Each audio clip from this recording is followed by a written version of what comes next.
Good morning. It's a scene that is both reassuringly familiar, but one that never fails to excite. Opening morning in the Crucible Theatre. It's packed and it's buzzing with anticipation ahead of a 17-day sporting marathon. In just a few moments' time, the defending champion, Ronnie O'Sullivan, will walk into this arena in his quest to win this beautiful trophy for an outright record 8th time. Who can stop him? And, indeed, who will wear the crown if not him? Get the supplies in, because we're not going to know the answers to those questions until the 1st of May. Let the snooker marathon commence.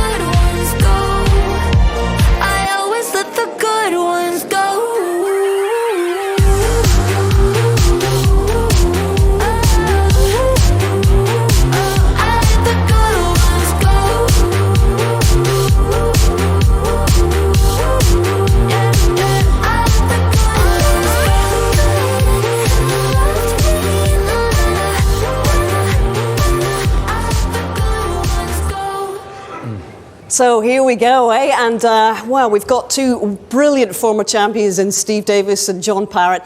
No matter how often we come back here, you two are just like kids on Christmas morning, aren't you? What's so magical about this morning for you? I've got John? sweaty palms already. I'm not even playing. It's just a venue that's all of its own, one of the most iconic venues. You know it's the best tournament in the world. And I always think this is a bit like watching the box sets we've got obsessed with at home. You know you're going to get to the conclusion, but there's a lot of subplots and twists before you get there. And every match here will tell its own story. It will indeed. Man of the moment is Ronnie O'Sullivan, the defending champion. Now, what do you make of his preparations in the build-up to what could be an outright record 8th win here at the Crucible? It's quite a task.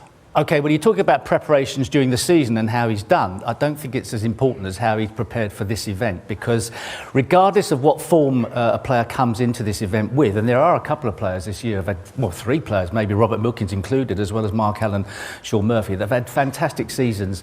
This is its standalone event.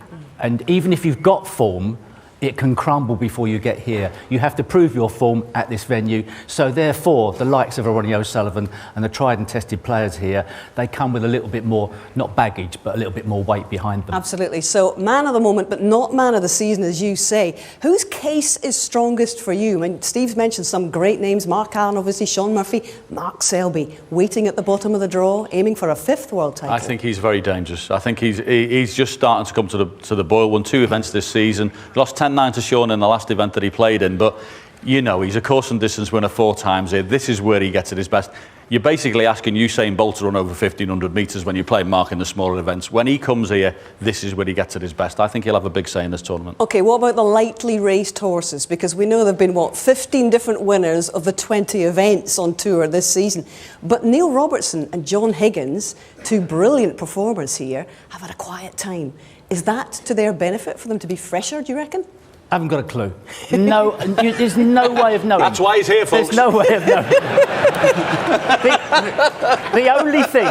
The only thing I can be sure of, and we've had confirmation from some of the crowd, some of the interior designers, hopefully in the crowd, it's a new carpet. Oh, right. OK, and you know, World Snooker have splashed out on this carpet, although I think maybe they got it from Facebook Marketplace, for the bit behind me.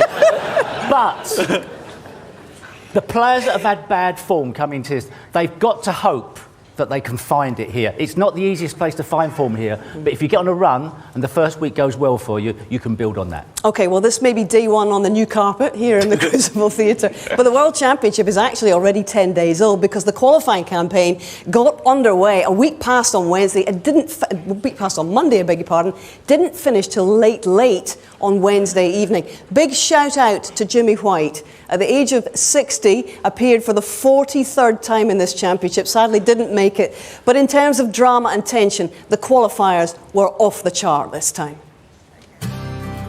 It all came down to Judgment Day. 16 places left to be claimed at the Crucible. New faces and regulars all bidding for success at the English Institute of Sport in Sheffield. Now, the only former world champion in the draw, Graham Dott, struggled with a shoulder injury. Matthew Selt took advantage to book his 4th Crucible appearance a decade after his first. I've been working hard on my game. I've been playing well the last 3 or 4 months, so you know, it is an opportunity to play well there and to hopefully notch up a win, my first win, which would be great, and then see what would happen. 2 other familiar faces missed out after long runs at the famous theatre. Stephen Maguire's been here every year since 2004, but Fan Zhangji brought that sequence to an end and booked his debut appearance. It was the same story for Barry Hawkins, who has a final and 4 semi-finals on his CV, but he went down to Welshman Jack Jones, who's heading to the biggest event of his career. I didn't think it bothered me that much playing there, but now that I've qualified, can't wait to get there. There was an empty table for the final session of the 2 judgment days as Scott Donaldson had to withdraw for medical reasons, giving Ryan Day a free passage. And on the next door table, Mark Davis faced losing his place on the tour after 32 years with anything other than victory over his best friend Joe Perry. All came down to the final frame and Davis needed pink for victory. And he's missed it, or has he? Has he missed it? Oh, wow, wow, wow. In snooker terms, you know, it doesn't get any closer as mates on the tour, and I knew what was at stake for him. It's a horrible thing to have to go through. It's going to happen to all of us eventually, but you know, when it happens, it's not a nice thought. And it happened to be me that had to play him at the end. Dramatic stuff, eh? And on Thursday morning, the 16 seeds were drawn against the 16 qualifiers. Defending champion O'Sullivan meets Pang Junchu. Pang is one of 4 Chinese debutants this year and 5 new boys in total. Ronnie has a resurgent Ding Junhui in his quarter of the draw. And there are another 3 dangerous world champs lurking here as well. Mark Williams, Sean Murphy, arguably playing the best snooker of anyone right now. And last year's runner-up, Judd Trump, who has a really tough opener against former semi-finalist Anthony McGill. And good to see Welsh Open champion Rob Milkins at the age of 47 become a seeded player for the very first time. Now, the bottom half of the draw is also stacked with Crucible pedigree. Stuart Bingham, Neil Robertson, John Higgins and number 2 seed Mark Selby at the bottom of the order are all world champs. Selby well fancied to challenge for a 5th world title. And down here, you'll also see Northern Ireland's Mark Allen, man of the season after 3 big wins. Former Crucible finalists Ali Carter and Kyron Wilson have both won titles this term too. And don't forget Gary Wilson and qualifier Ryan Day have lifted silverware this term as well. It is stacked. It sure is. In fact, John, when you look down at that draw, 17 players of the 32 have made it to the 1 table stage, at least in this championship. What do you make of the quality this year? I think it's the best I've ever seen assembled. I genuinely do. I think the top 16 is as good as it gets, and the qualifiers and some of the matches we're going to have in the first round with the quality of the qualifiers as good as we've seen here. Yeah, we got 5 debutants, as I was saying, 4 of them Chinese. Now, this is a very difficult time for Chinese snooker, and indeed for snooker generally, because there are another 10 Chinese players who will have a hearing into allegations of match fixing a week on Monday. So that really is a big moment for the sport whilst we're here at the championship, Steve. Yeah, I mean, nothing's really changed since we spoke at the Masters, but you know, the cloud that hangs over the game, I think, really does hang over those players, not necessarily the game. I think everybody knows that the players here are on, you know, foot to the floor. Tough for the other Chinese players that have qualified. That's not a nice situation to be in, but even so, there's some great debutants here. Not every debutant plays wonderfully here, so you know, expect one of them maybe to struggle in the limelight, but I think, as John said, you know, the standard is so high. I wonder how long it will be before the top 16, the seeded players through, start to say it's a disadvantage being seeded through. Somewhere down the line that becomes an issue. OK, well, Ronnie's talked about having to climb the mountain here at the Crucible again, and it all starts now. Even before he strikes the cue ball, he's already set another record, by the way, because he surpasses this man, Steve Davis's consecutive appearances at the Crucible, 30 times for you, 31 for Ronnie. And there might indeed be another record for the Rocket, because if memories are anything to go by as inspiration, he'll draw a lot from 12 months ago. You never know when it's going to be your last one, so you know, it wouldn't surprise me if that was the last big tournament I won, so it was great to have that moment, you know. Ronnie O'Sullivan has proved that he is the greatest player in the world. His dream to be 7 times champion of the world has been realised. There's a lot of talk about it, but there was never really any talk from me. And before it, I was like, you know what, not bothered about records. And now I've equalled it. I'm still not bothered about records. And if I was to beat it, I'm still not bothered about records. You know, it's just like, how do I feel? How am I internally feeling? You know, obviously win 1, which is a great feeling. 2, 3, you get excited. 4, 5, you get less exciting as they go on. You know what I mean? It's not my fault. It's just that's what happens when you win that amount of tournaments at the same venue. You realise it probably is like a bit of an anticlimax. Nice to do, but it's not like life-changing in any sort of way, you know. I've got no yardstick there, you know what I mean? It's not like someone's got 24 majors, 8, you know, or whatever. It's like I'm just beating myself now. You know, I'm just trying to set records that other people have got to chase. But I'm not really bothered, to be honest with you. I'm like happy with my career, I'm quite content. Got a good perspective on everything now, so it's really hard to find the drive and motivation other than I just like to travel. I like to enjoy myself while I'm away, and it's a nice life, you know. That I've got. No point in me thinking, oh, you know, like I've got a long way to go. I'm just thinking about Saturday. After Saturday, if I get through, then I'll think about when I next play, and if I get through that, then I'll start thinking about that match, you know. So just break it down into small segments, I suppose.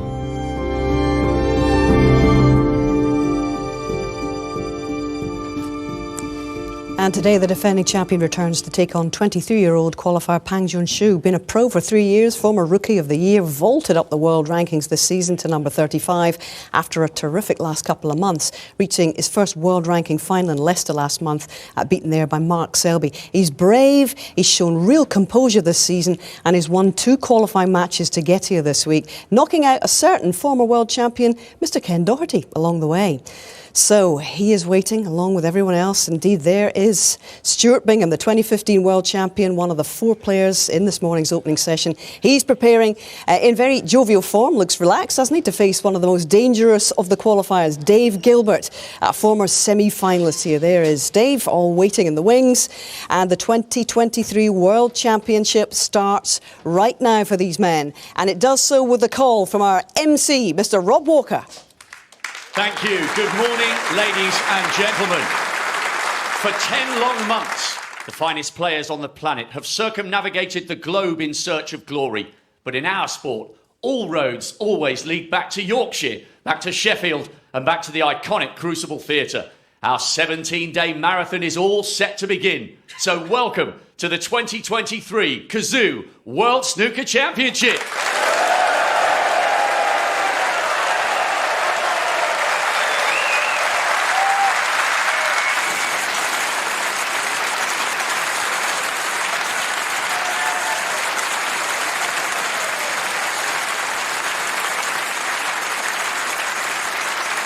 Please welcome a player back for a 9th Crucible campaign after victory over former finalist Matthew Stevens at the qualifiers. A Championship League winner, a semi-finalist here 4 years ago. He's anything but faithless. He's Dave Gilbert.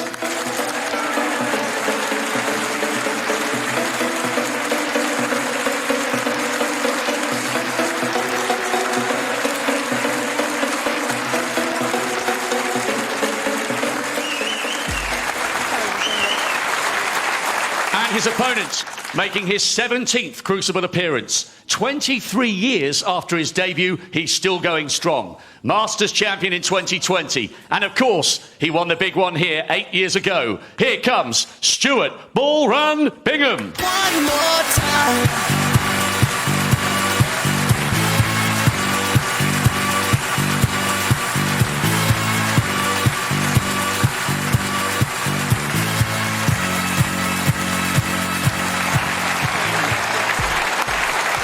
Table 1. What a moment this is for the first of 5 debutants in this year's championship. Last month, he made his maiden appearance in a ranking final. And today, one of China's brightest young stars is ready to shine on the biggest stage of all. Please welcome Pang Junxu.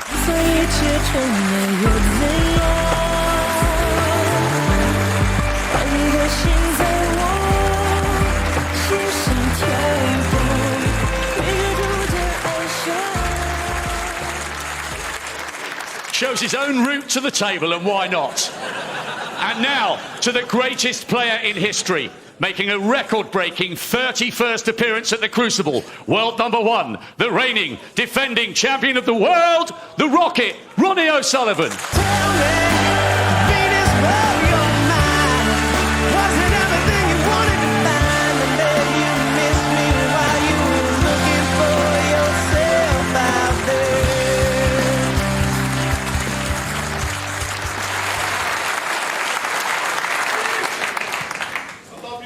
It is David to break.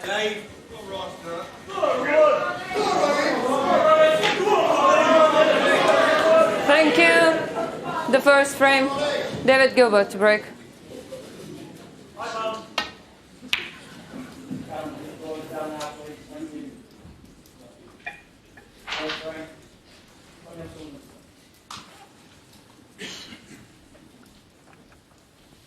Well, good morning, everybody. The big one is underway. Oh, how we've been looking forward to this, Joe Perry. A very good morning to you. What a championship in prospect. What an intriguing season. And what drama lies in store for the next 17 days. Yeah, morning, Rob. Morning, everybody. Yeah, it's great to be back in it. Obviously, I've had the excitement of the qualifiers for the previous 10 days, and I don't think that can get any more dramatic, but I can assure you, I'm sure the next couple of weeks will provide plenty more drama. And what a game we got here to kick us off, Rob. Should be a cracker.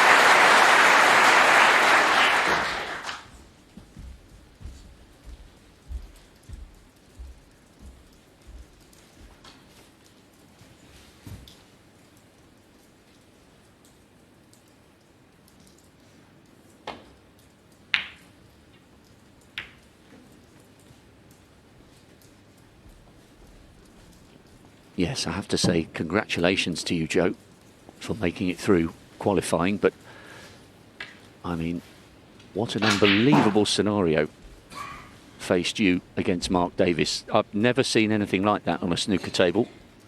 And I'm sure it was a truly bittersweet moment for you to pot the black, accidentally relegating one of your best mates from the tour. It was an extraordinary moment of drama, wasn't it? Yeah, it was. It was probably the least happy I've ever been about winning a snooker match, and especially qualifying for the Crucible. You know, it should be a massive highlight, but it was like you say, couldn't get any more bittersweet than that. But it's the sort of world we live in. It's a, cutthroat business at times, snooker, and it just happened to be I was playing against Mark. Not nice, but that's what it was. But I'm delighted to be here, I've got to say. Looking forward to getting out there on Monday.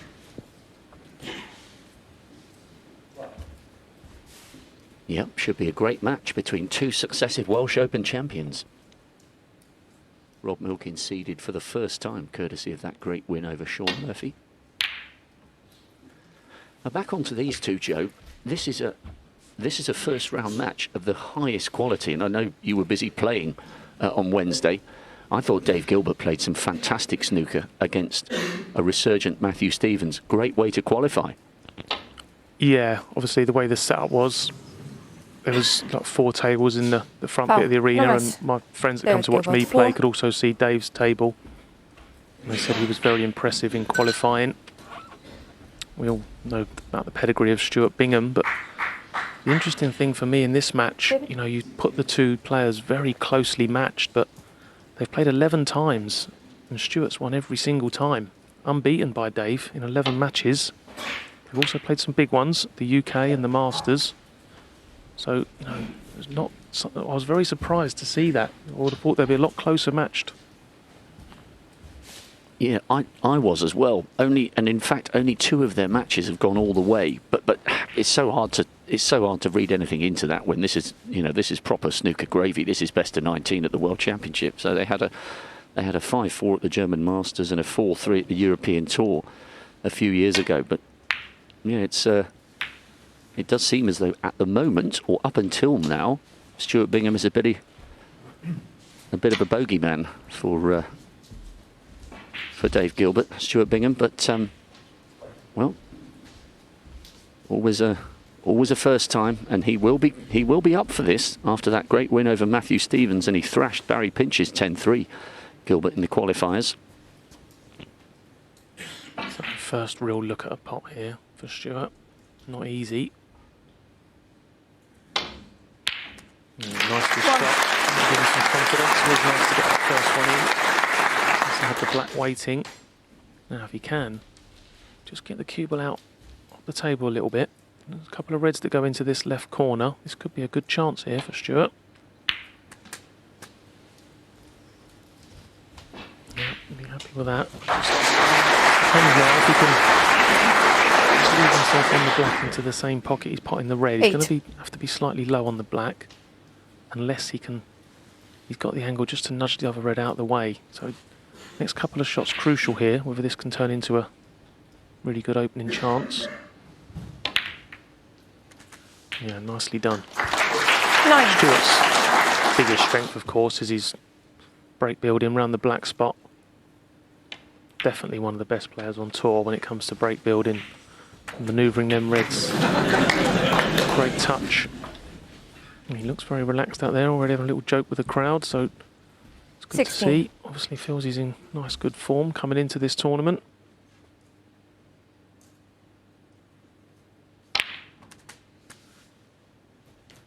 $17.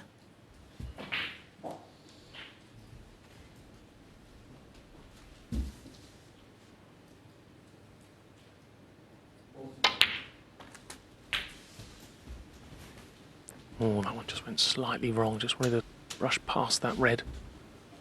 24. Slight touches on the red has stopped it from being potable now, so change of plan, back up to blue or bought colour.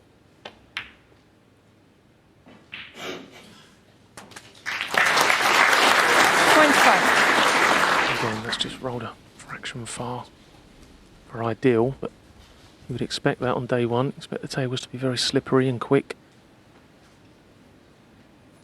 If they're anything like the qualifying tables we had, the players will love playing on them this week. It was faultless last week in the qualifiers.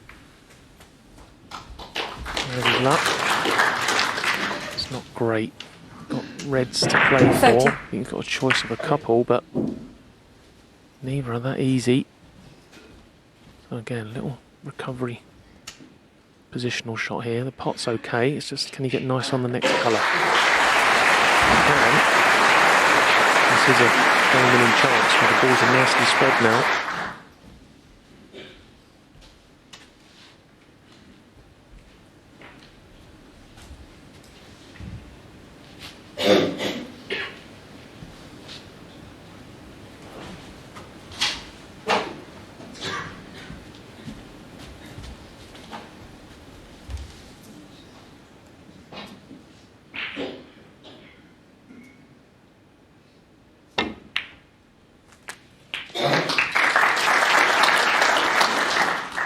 $31. Interesting, Joe, that you mentioned Stuart looking quite relaxed, sharing a little joke a moment or two ago with our referee Desislava Bozilova. Hazel made mention of how relaxed he looked backstage, which is interesting, isn't it? Because he was so under pressure in some regards, because he's just about hanging on to his top 16 status at the moment, provisionally, depending upon what he does here.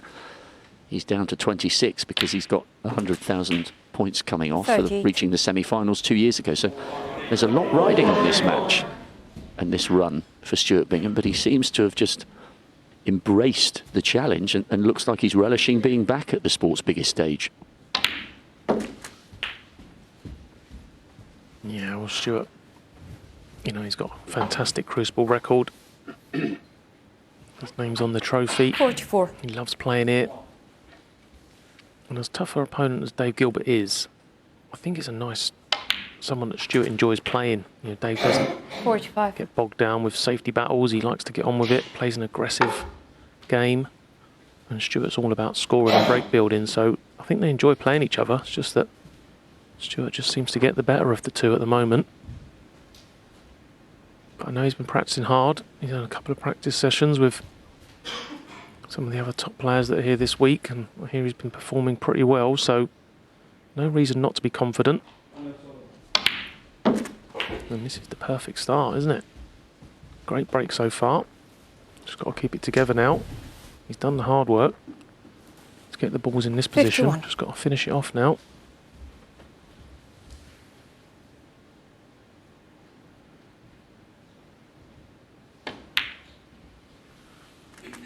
$52.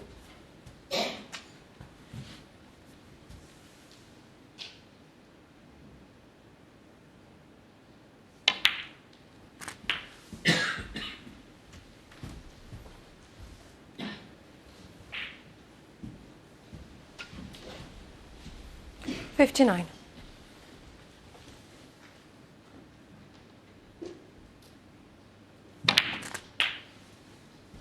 60. So break goes to 60. With this black and one more red to put Dave in the snooker's required stage, but I'm sure Stuart would love to go on and make a statement here and open up with a big century. 67. 68. Now, this has been a brilliant start by Stuart Bingham. A renowned break builder.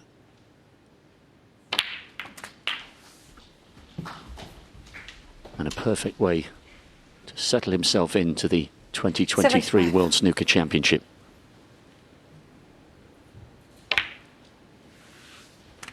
$76.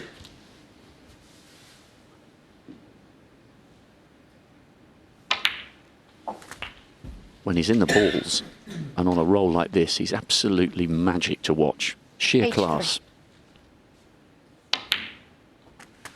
84.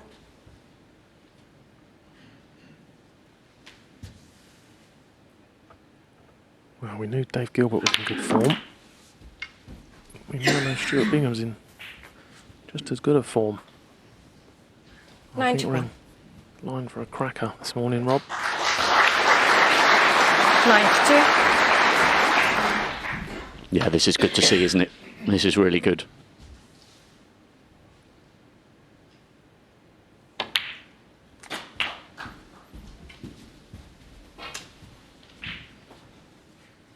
Well, people were queuing up from 99. about 8:30 this morning. First session, first frame. And there you have seen a century from one of the great builders. What a statement of intent by Stuart Bingham in this opener.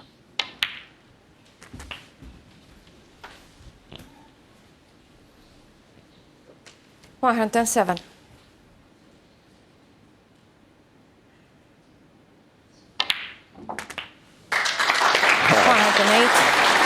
Great shot. Determined to clear the table.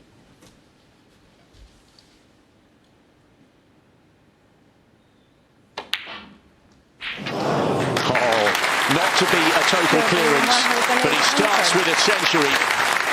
Stuart Bingham's bid for a second world title starts nicely in the first frame.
The second frame.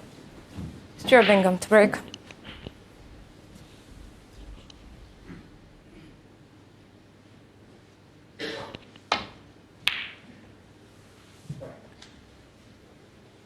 A laser focus in the eyes of Stuart Bingham as he gets us underway in the second, having started with a lovely century in the opening frame of the championship on table 2. Now we wait to see the response of the classy Dave Gilbert.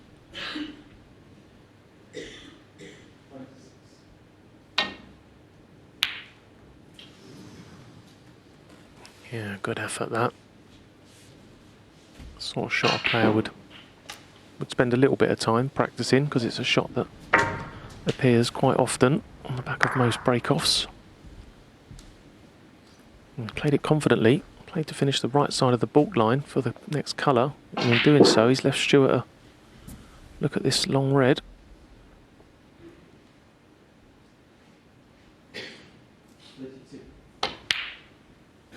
Yeah, nicely done. Started the last frame with a long straight red. He's in again. Not quite so straightforward this time. Black guarded by that red just to the right, but I see a bit more Stuart Bingham's break building prowess now. Doesn't hang about, straight into the bunch. How's his luck? Yeah, very nice. So he's got reds to play for, but hasn't brought the pink or black in today, so not quite so straightforward this time. It's going to take a bit of working out. Let's just concentrate on the blue for the time being.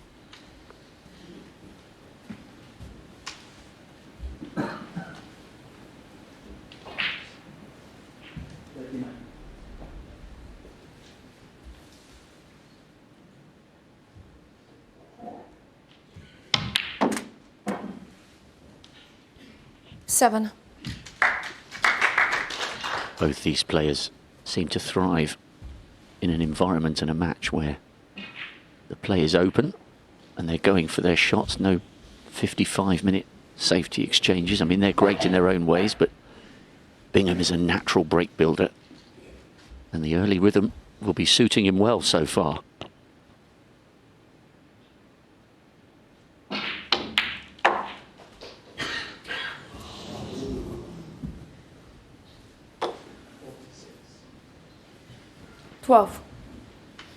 Yeah, that's just landed a bit awkward.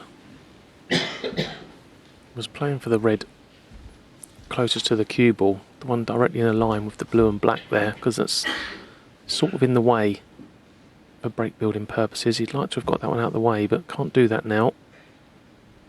So looks like his only option is one of these two reds with the rest. He's going to take a good shot here. May need to screw off one of the other reds. I'm not sure he's got a path to try and release the red next to the black, but we'll soon find out. We may have to try and weave that cue ball back through, back up for blue or baulk colour.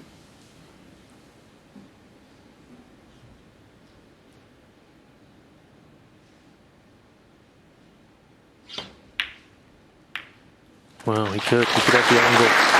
So he played it nicely.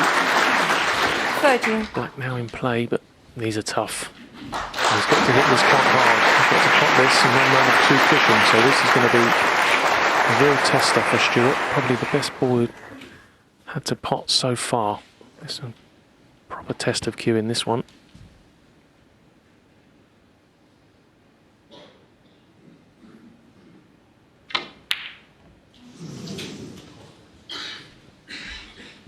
Those shots are Bingham, so difficult. He could see so little of the cue ball. It was the right idea to try and get the black open, but now an opportunity for Dave Gilbert. 1.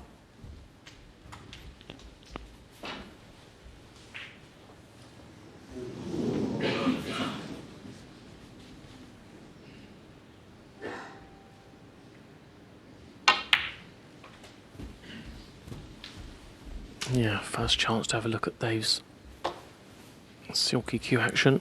6. Very nice to watch. It's very long compared to a lot of the other players on tour, but he's so smooth. When he's in full flow, he's great 7. to watch.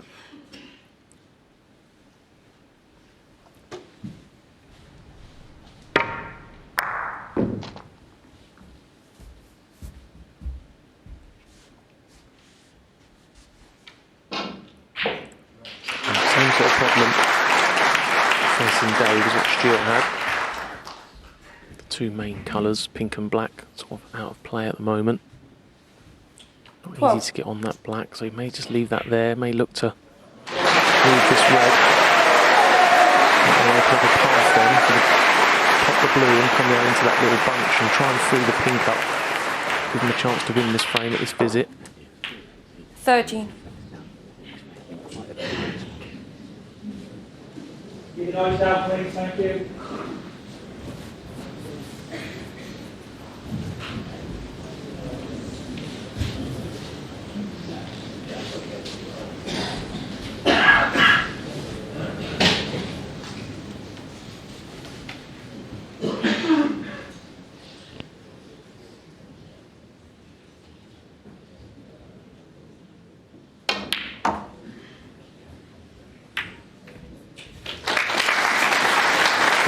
Good stuff from Dave Gilbert, isn't it, Joe? It's showing 15. the confidence and the form that helped him get over the line against Matthew Stevens. He's going for his shots here, and he wants to turn this into a quick exchange of big breaks. Promising signs for this match.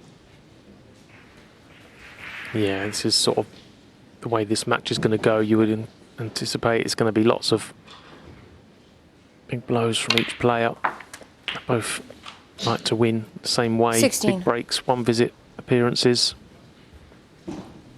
So you can see Dave doesn't hang about. Move that red, like I said, and then straight into that little bunch, try and free the pink. But there's one more red here to the left of the 4. Once that one's removed, the pink will be pottable. So may play another little holding cannon here if he can't hold the white directly. Yeah, he could hold it. So again, great break building, playing the perfect red here. 21. Potting this red opens up the path for the pink. And then he can really get his scoring boots on. There's enough loose reds there without worrying about the 2 closest to the side cushions. Good response so far from Dave.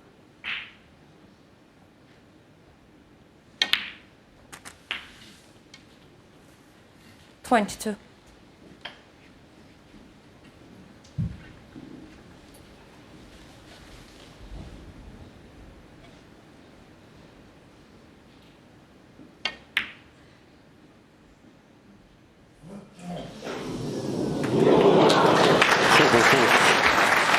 Well, the snooker gods align overall. He's had his first lucky strike there, my goodness me. 28. I think we'll call that a day 1 pocket, Rob.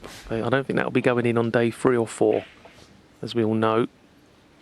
Day 1, brand new cloth, brand new balls, just a little bit slipperier. Just makes them pockets appear just a fraction bigger. And Dave 20. definitely benefited from it there.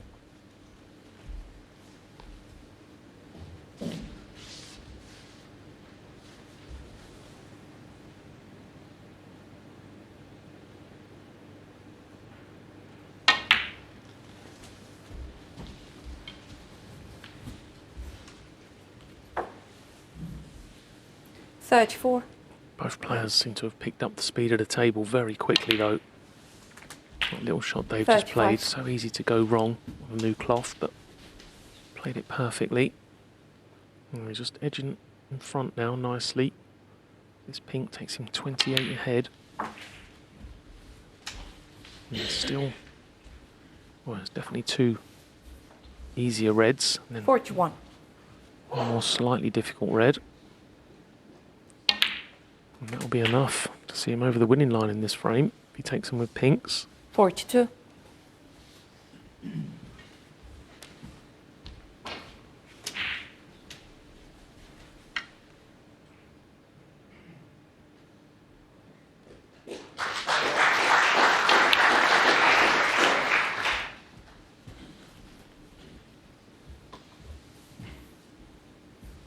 $48.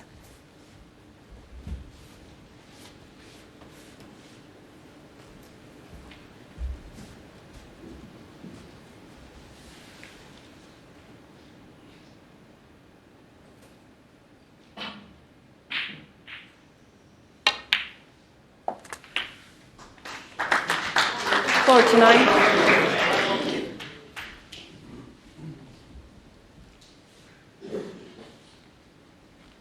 Clever couple of shots needed now from Dave to get himself over the line in this frame. It has been a nicely composed break on the verge of the half century. Good response to Bingham's 108 in the first.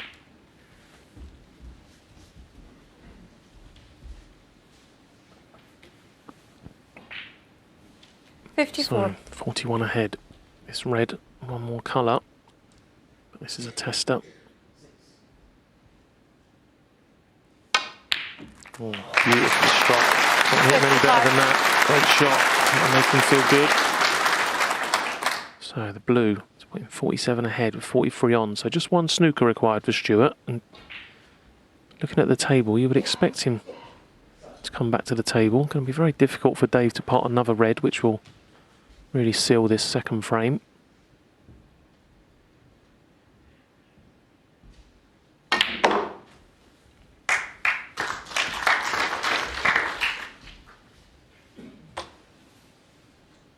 An excellent break of 60 by Dave Gilbert. Barring snookers, he's levelled at 1-all, but there might be a little bit of life left in this frame yet.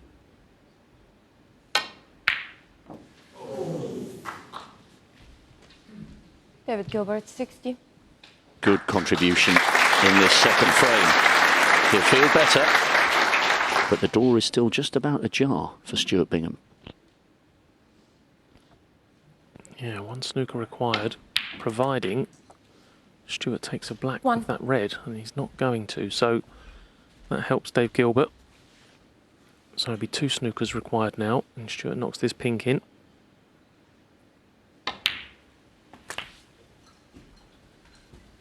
The colours are nicely situated for snookers, so like you say, Rob, it's not definitely over yet, this frame, even though Dave's a very strong favourite to take it from here. All the time that red's on the table, of course, you've got the free ball option.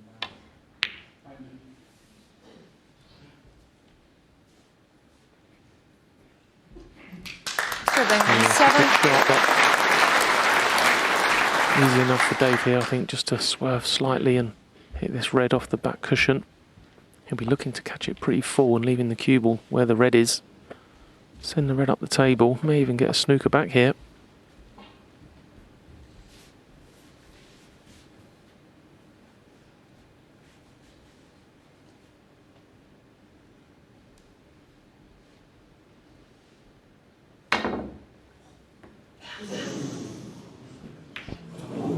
Wow, that was a huge misjudgment. When he was lining up, I thought he was aiming really wide there, waiting for the spin to implant. And what's worse, he hit the black and a free ball. So that was the full shebang there for Stuart Bingham. He can now win, and he has a free ball. So early twist in this one, Rob. Yeah, that would hurt for Dave Gilbert. He worked very hard to compile that break of 60. And the door isn't just ajar now for Stuart Bingham, it's open.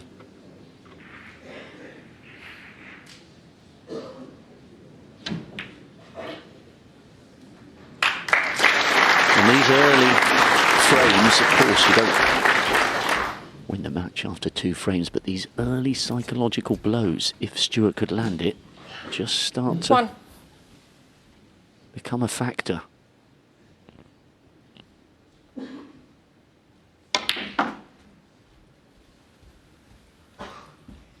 He's playing. Oh, he's not going to be happy with this.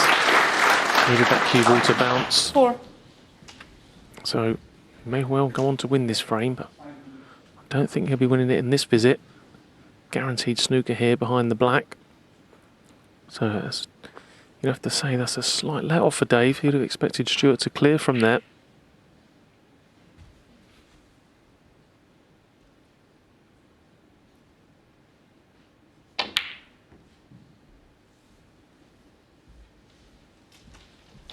Stuart Bingham, 4.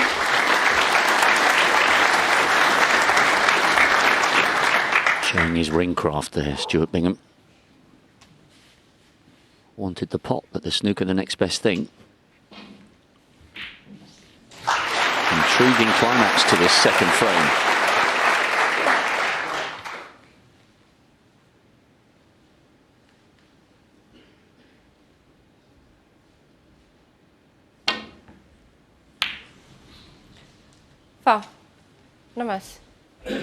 Yeah, I think we're seeing here the other difference with the new cloth and new cushions. It does help with the potting, but that doesn't help so much with the escaping from snookers. The cushions throw very wide on a brand new cloth. Dave's just come unstuck a couple of times here.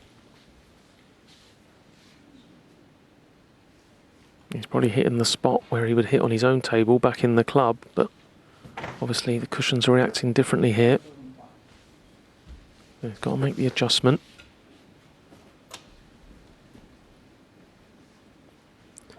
Looking just to hit this as full as he can and try and get some distance between the balls.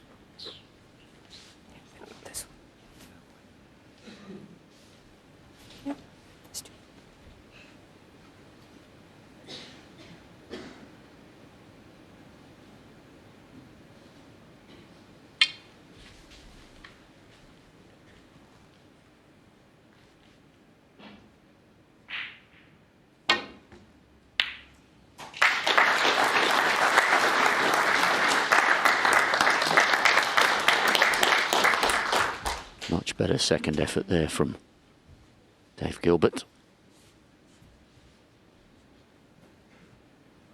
And an awkward queuing angle here for Stuart Bingham.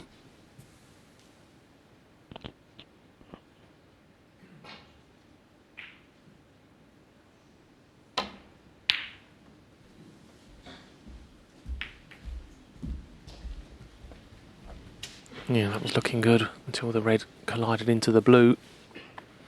So I think Dave will be taking this one on. 25 ahead, so we'll need a colour with this red. He'd love to see the red disappear.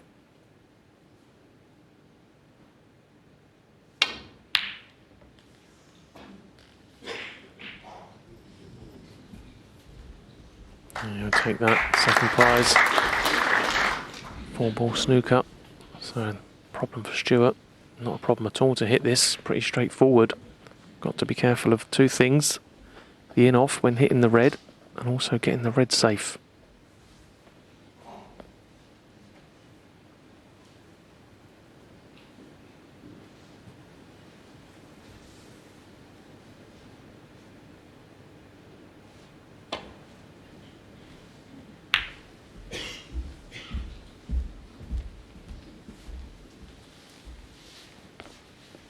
Yeah, very clever shot. Use the pink there to cut off the potting angle. I'm not sure Dave can just push the red up the table and get the white behind the pink here. So let's try again, try and get some distance between the balls and keep that object ball safe. Dave also looking if he can get that pink on the side cushion. He's got no insurance at the moment, so should Stuart get the next chance, there's nothing sort of stopping him from clearing up.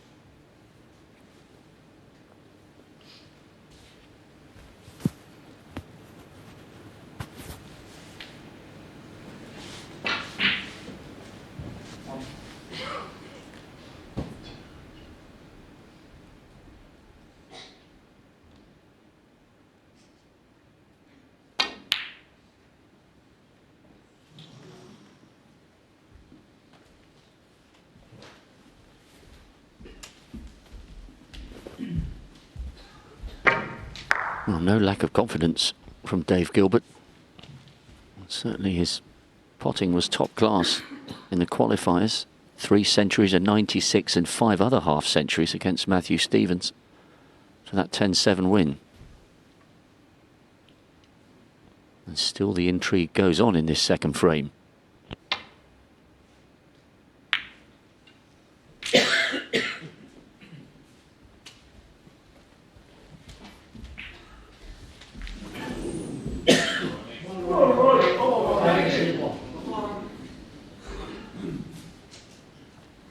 So another chance then for Dave to put this frame away.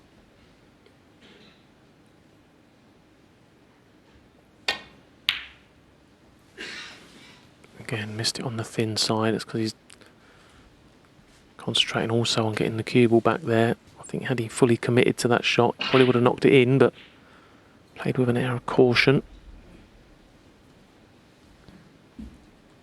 I think Stuart can get to the potting angle with this red, but just worrying about where the cue ball's going to go. He can avoid contact on the pink once potting the red. Awkward cueing also, so may refuse this one.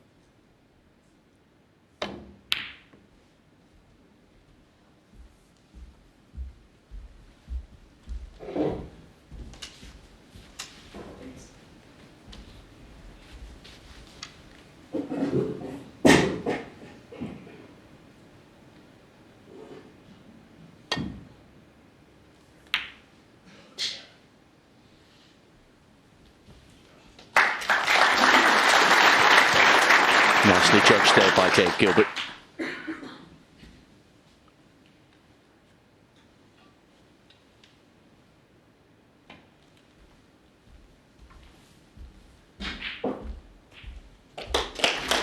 Some lovely delicate safety exchanges between these two natural break builders. We're seeing all facets of their game in the early stages.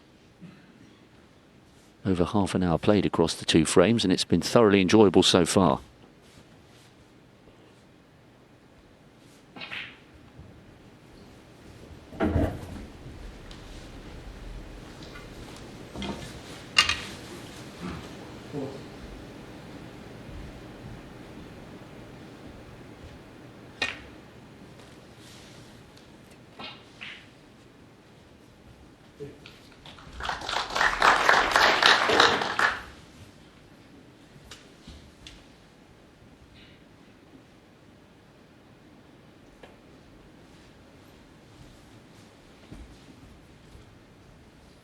Foul, numbers. Dave Gilbert 4. Yeah, this time Stuart just being caught out by the slidey cushions. You see there, it just slides away, throws off much wider than you would expect. Looks like he's made the alteration. Too much, maybe. Well, he's hit the red, but it was too big a correction. And now this is a pretty straightforward pot for Dave. And with them 4 penalty points, doesn't need a colour now, so just this red.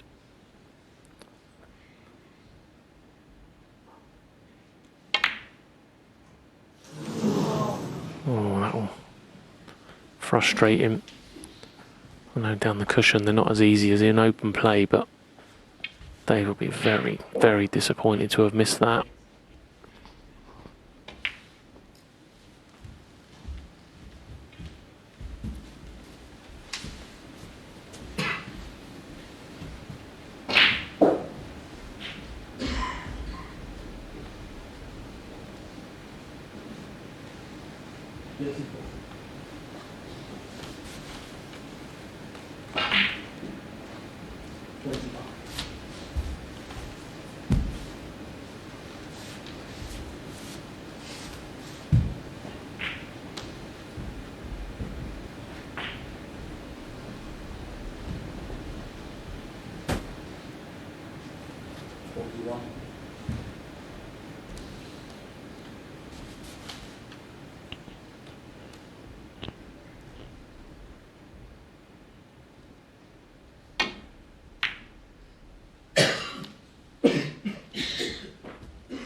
Had a long look at that, Dave Gilbert, to see whether the potting angle was on.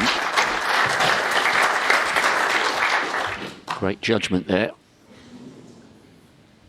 More than 25 minutes played now in this frame, and bearing in mind how they both usually play, I'm not sure we'll see too many more frames this long. In a fascinating exchange. It'll be more than 11 minutes since the last pot in this one. Important little frame for Dave Gilbert to get on the board if he can.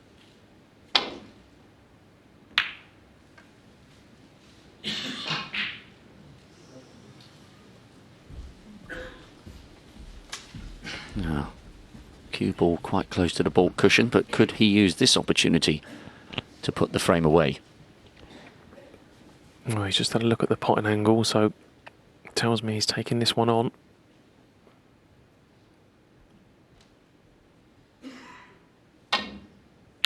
Oh, beautiful shot. As we struck, you could hear the noise it made when it went in the back of the pocket. And that'll make him feel a whole lot better. Almost threw this frame away, but looks like he's going to go on now and level the scores up.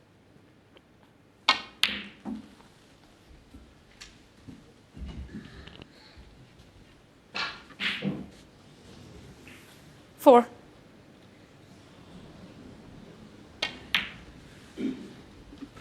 Six.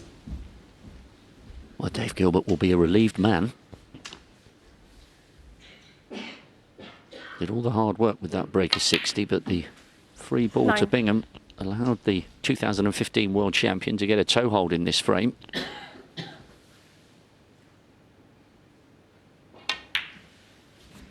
That was nicely done 13. On that long red.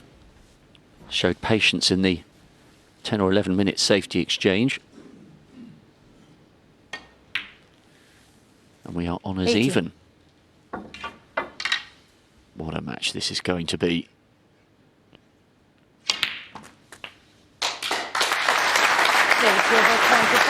An important frame for Dave Gilbert to secure, having done the hard work with the initial break of 60. He's settled down, we're all square, a match being played in a great spirit, one apiece.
Thank you. The third frame. David Gilbert to break.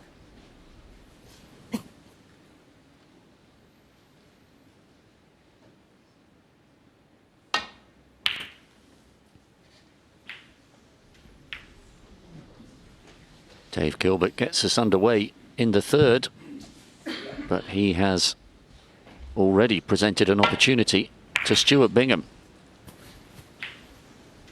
Off the red, and then knocking the blue off the spot.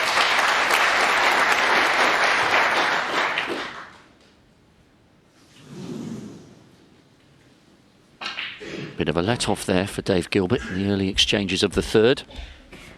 Good match so far, the century by Bingham in the first. The half century, and winning the safety exchanges for Gilbert in the second.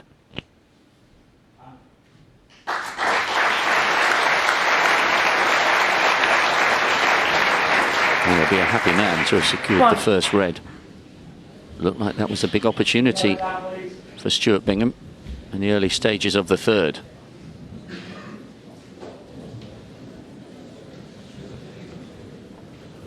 Yeah, it was a big mistake by Dave, wasn't the break off, caught it much too thick. And again, he'd have been sitting there thinking the worst, but as happened in the end of the last frame, Stuart didn't capitalise, and Dave's gradually crept himself back into this match. He's would have been a bit worried about Stuart's opening and the century, but Dave just starting to take a little bit of control here, and you can't let him get on a roll. He can rattle the breaks off one after the other. Great player when he gets in full flow in this bunch. It looks absolutely ideal to attack from the blue, so Davey looking just to get on this loose red if he can.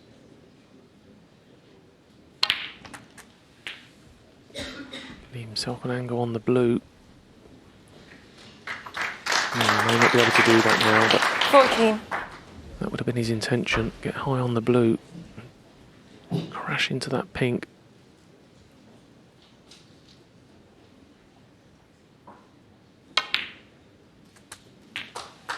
He's managed to do it, so it's good stuff from Dave Gilbert. That's what he would have been thinking when he first come to the table. So hit this pink full ball, plenty of speed, control that cue ball, and just hope for the best.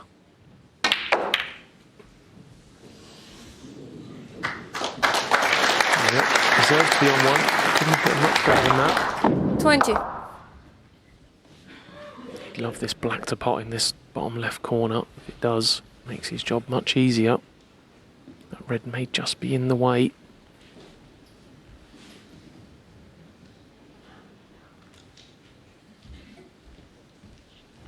Was an excellent red to give himself the perfect angle from the blue.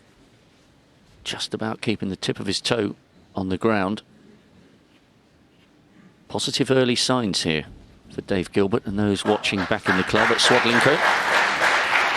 Snooker club he's set up with two mates. I'm sure they'll be tuning in between playing their own few frames. That debut against Stephen Hendry came back in 2007. I think he was 5-1 up in that match.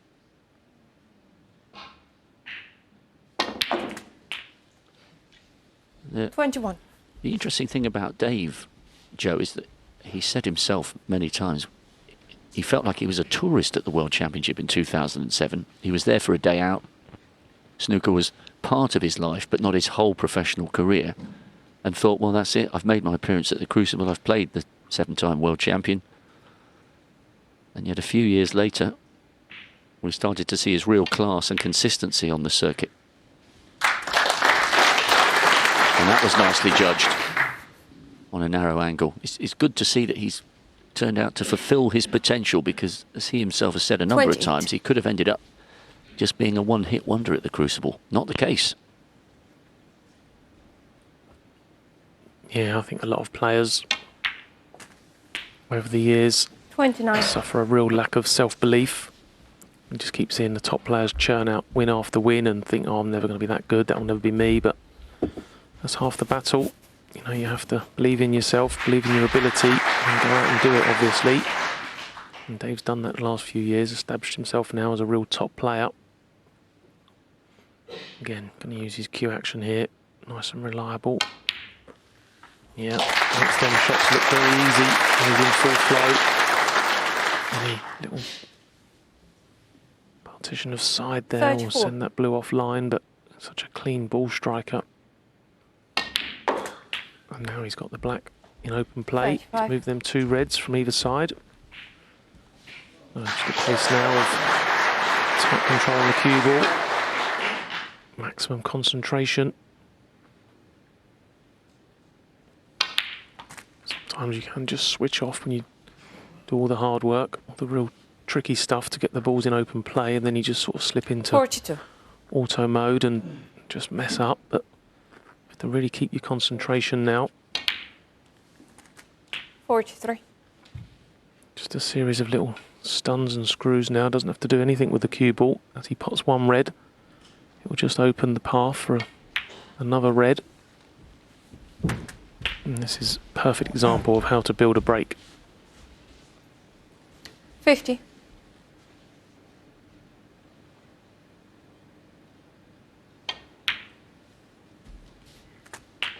$51. Do you think there's an advantage for qualifiers who get pulled out of the hat for a first thing start on the Saturday? Because obviously it's then a much narrower amount of time has elapsed since they've won their qualification match. So that momentum and confidence is still very fresh in their minds. Or does it make no difference? It's hard to tell, isn't it, Rob? You know, 58. I personally, when the draw was made, I just didn't want to play on Saturday because of, you know, other commitments I had and 59. whatever. But yeah, I'm sure some players like to just keep that rolling, you know. I had it the other year. I qualified and played on day one. I played Mark Selby as reigning champion, and it helped me in that case. You know, I come here really confident and sharp, having just played a few matches. It's all about the individual, you know, how they feel. If they feel a little bit exhausted, need a few days off practice, but it doesn't look like Dave's had any days off, does it? He still looks just as sharp as he did on Wednesday. And that red, 67. he's 67 in front with 67 on, but like Stuart in the first frame, he'll be looking for more than just snookers required here. He'll be looking to go on and clear the table. So this black to leave Stuart needing snookers in this frame.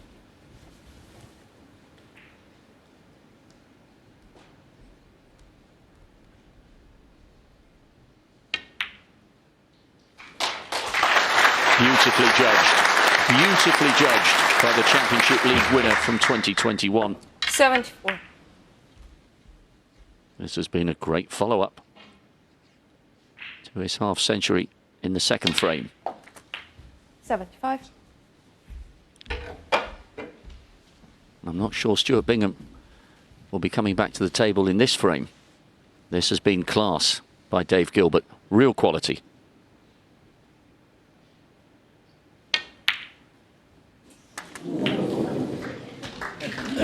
Again, that pocket's favouring Dave this morning. A couple of wobblers in there so far. But no, you're right, Rob. This has been absolute pure class, this break. Come to the table, just a couple of reds in open play. Found the right route to open the pack, and then just gradually dismantled the rest of the reds one by one. Perfect cue ball control. Be nice to see him go on and make a century, but missed cannon there. So going to be difficult now, but it's been classy stuff. Not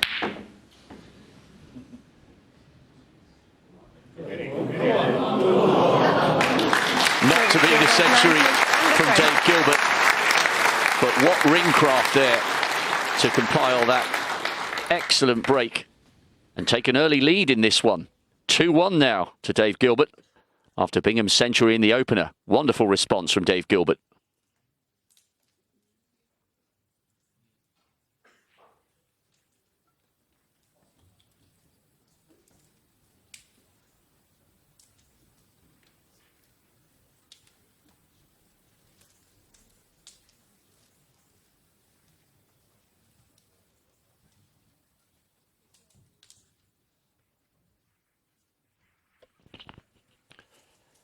That's the scene on the opening morning here at the Crucible. No finer snooker venue anywhere in the world.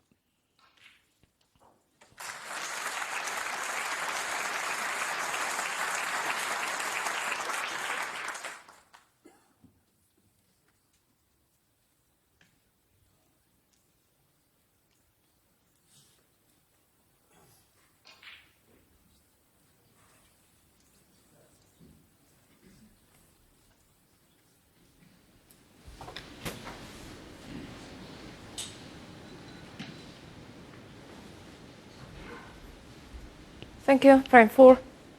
Stuart Bingham to break.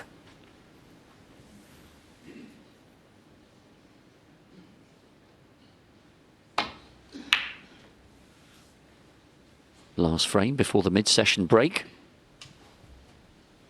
Stuart Bingham gets us underway. And a confident, relaxed-looking Dave Gilbert around the table after taking the second and third and doing so in some style.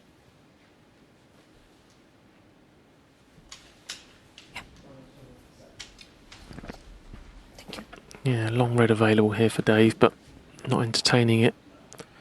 There's no access to the pink or black, but he's looking down the left-hand side of the table, and I'm not sure he can get to the edge of that red, so may be forced into taking this red on here, as there's no alternative.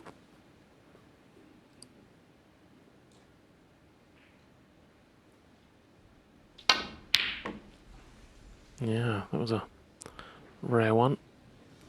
Don't often see that from Dave Gilbert. Cue coming off his hand up in the air. Wasn't a smooth strike that we normally see. Hence the big miss. Didn't rattle the pocket. But he got away with it somewhat. Just a safety here for Stewart, I would imagine.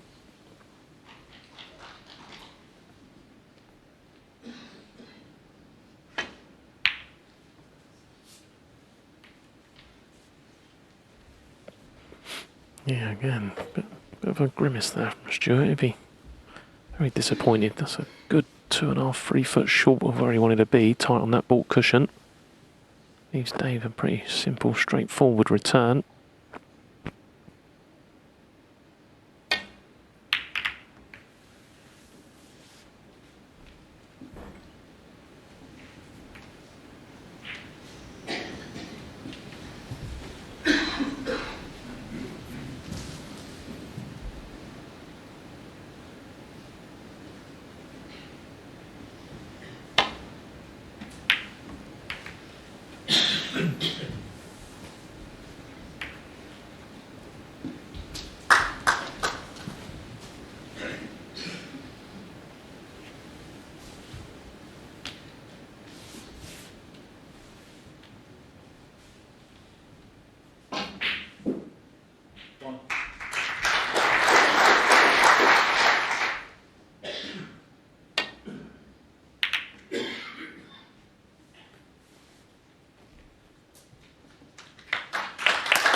On the table there from Stewart, appreciate that one.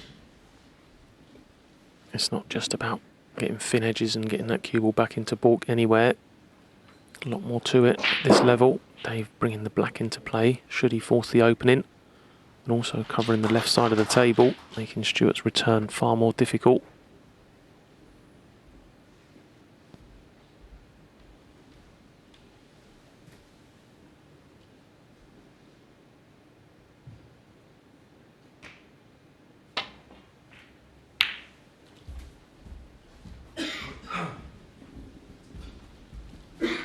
Well, if there's any angle here, you may see Dave take this on. He's had a couple of balls into this bottom left corner that look like they're missing, but they've gone in, so he might be feeling a bit more confident about this one than he otherwise would.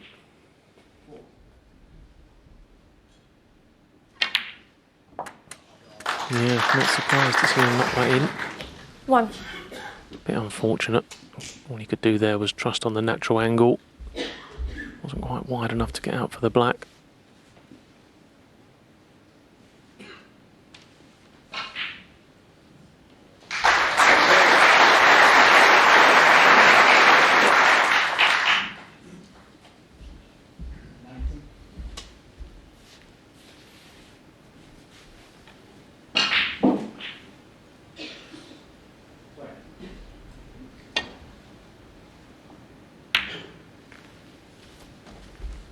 David Gilbert, 1.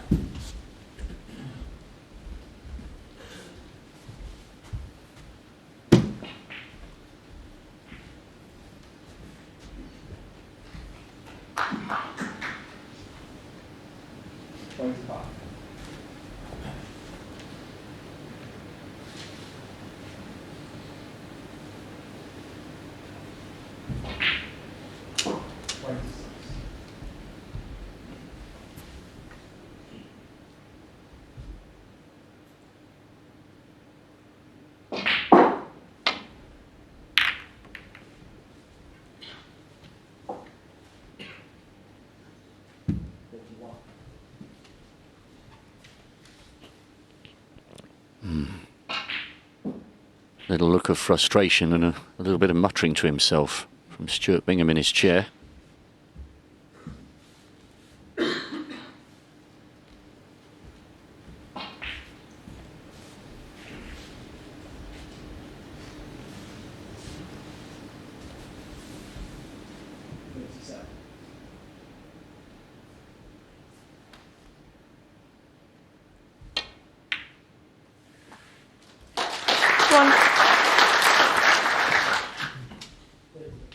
Nicely judged by Dave Gilbert.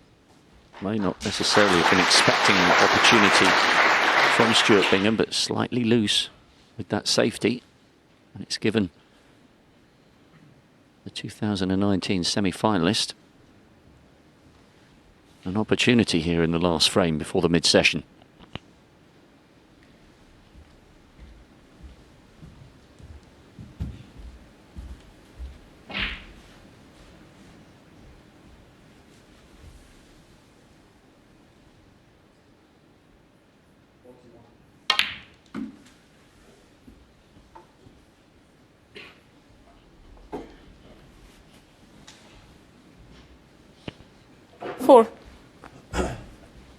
Not quite ideal, just run on a fraction further than intended, but I'm expecting to knock this one in. Doesn't have to do anything with a cue ball. Yep, nicely done. 5. So the black is accessible, but Dave won't be in too much of a hurry to pot it just yet, because when it goes back on its spot, it's going to be tied up. So just looking to concentrate on the pink if he can. Yeah, it looks straightforward. The reds are nicely spread, but it's where the colours are going to go when he repots them.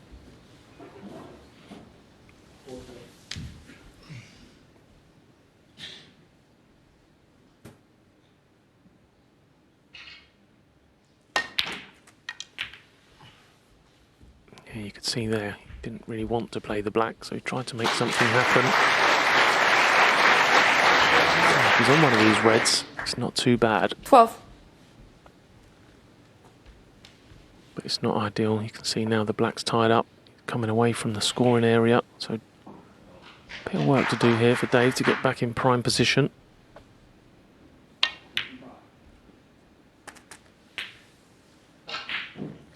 $30.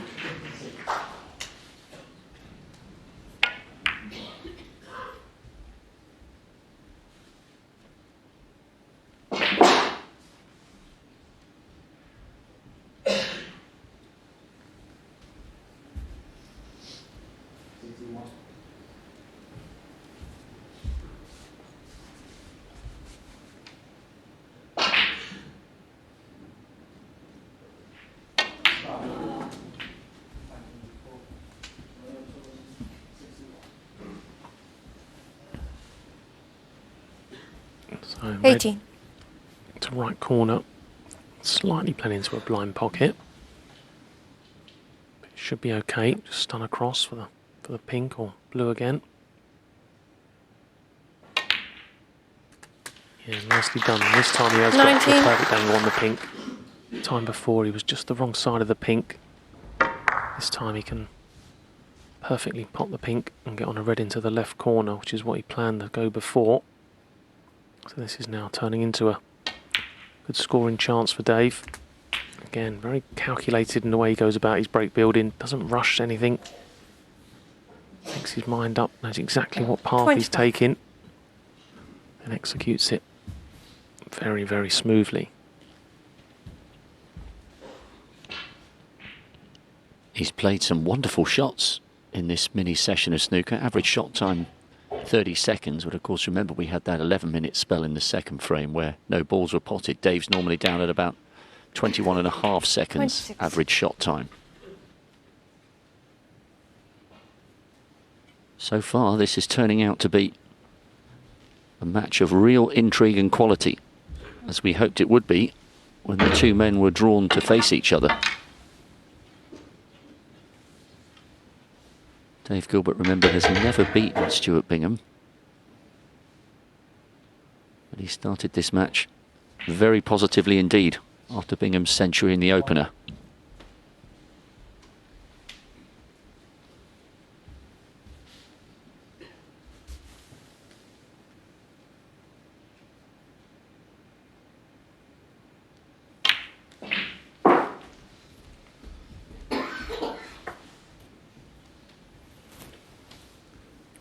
And just slightly overscrewed that. 32. So taking the cue ball away now and clipping this red back into left corner. Oh, he's held it nicely. In fact, he might have held it too much. 33. But he didn't think that was possible when he was looking at that shot, if he could finish wrong side of the blue, but he has. So the red left of the 3 below the pink pots into the right corner. two together. One of them will pot into the right centre, but other than that, the reds are all sort of blocking each other. So you can see his target somewhere down the left side of the table. Potting the brown is a natural angle, but brown's a tricky pot.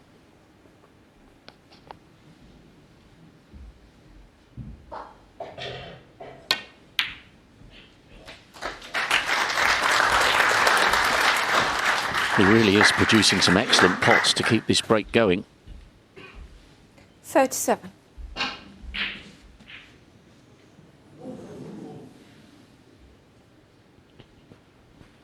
And it's like a little puzzle sometimes, isn't it, break building? Now he's potted this red. That frees up the left of the two reds together into the left corner.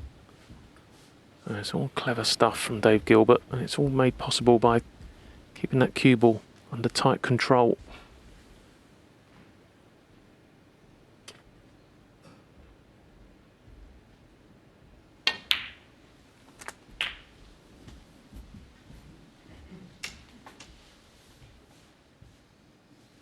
Forty-four.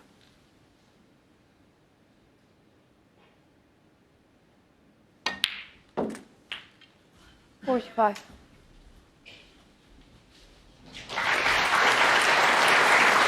So one more clear open red. If he takes it with pinks, that will put Dave 59 ahead with 67 on. So he's going to need at least one more red to secure this frame. About 4 above the black. It's a nice little 51. cluster to go into if he can land nicely on the pink. He doesn't have to play the pink too hard, just run down into them reds. You'd expect him to push a red towards either corner pocket, as long as he's not straight on this 52. pink. And he looks ideal. So this is the key shot then. Doesn't have to hit this too hard.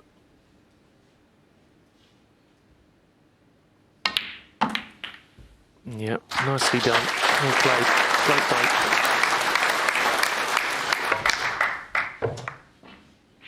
$58.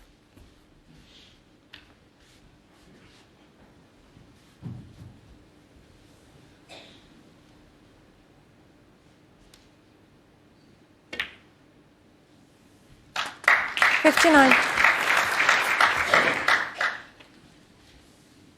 Now, this has been another superb visit by Dave Gilbert. And he is going to enjoy a 3-1 advantage at the mid-session. 65.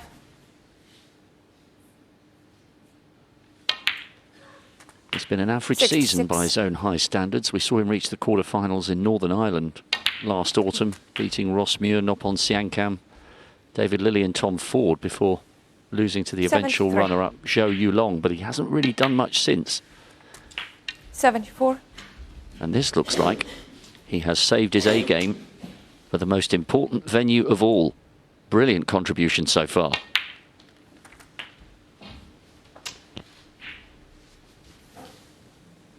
$81. 82. The crowd were treated to a century in the opener by Stuart Bingham. Are they heading off for a cup of tea with another? Oh, I think so after that. Sublime snooker here from 88. Dave Gilbert. 89.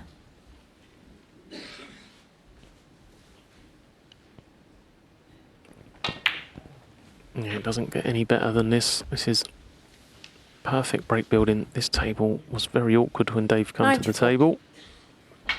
But a series of good positional shots and clever thinking. He's going to go on and clear the table here, you would imagine. It's been very impressive 96. after the opening century from Stuart.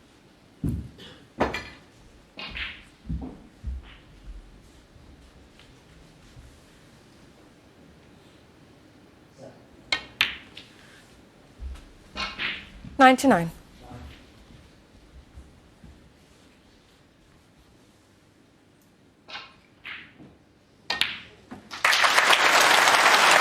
Brilliant from Dave Gilbert. Absolutely brilliant. His first century of the match, and the crowd really appreciating 108. the craft he's produced to conjure this magic on the opening morning. 114.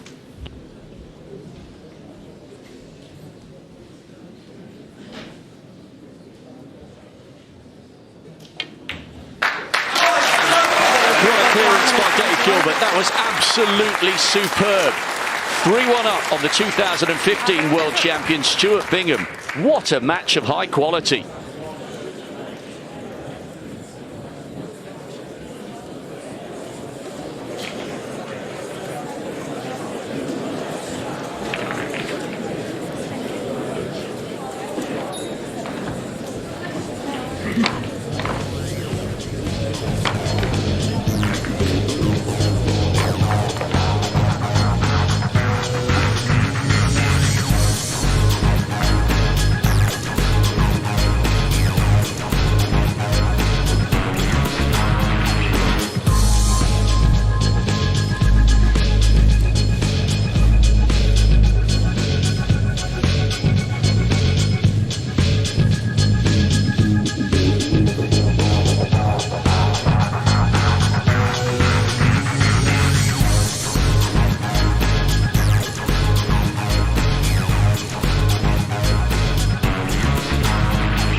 Thank you. Frame 5. David Gilbert to break.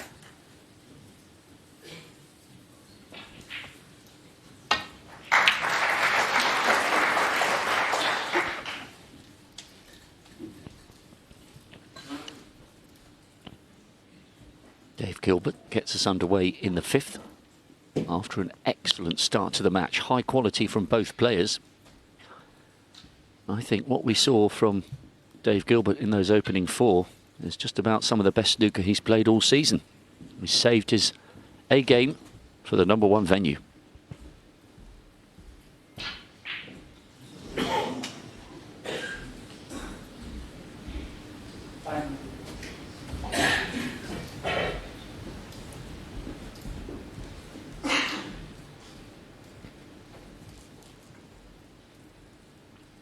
Just got to be a little bit careful here, Stuart. I don't want to catch this red too thick.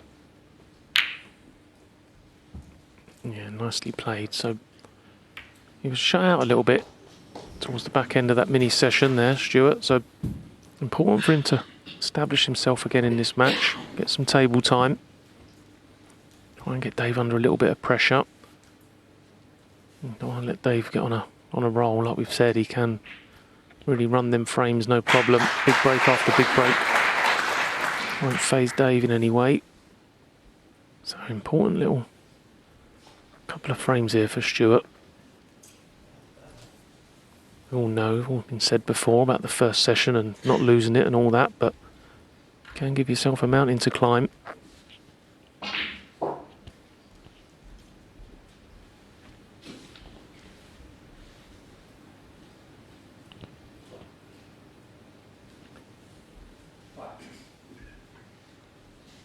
As the stats roll through, both of them on century breaks. Dave's in the 4th, Stuart's in the 1st.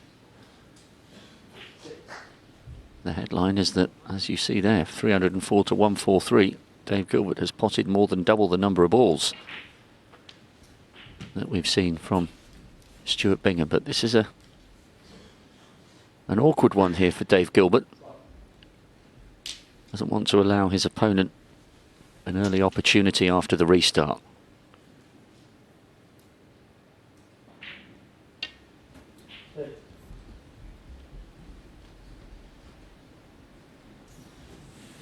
Foul. No mas. Stuart Bingham 4. Yeah, it wasn't a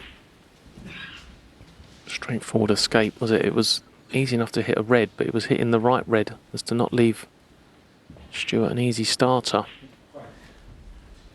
So, same problem again for Dave. You can see where he's aiming to get. Just weave through that gap and hit the bottom red of the triangle of 7 there.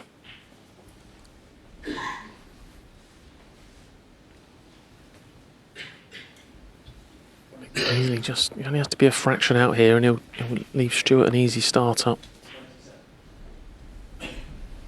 So it's just all about line and pace here.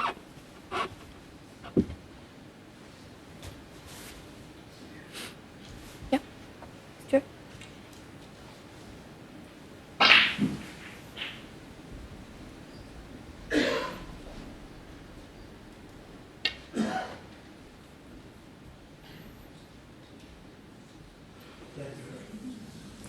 Foul.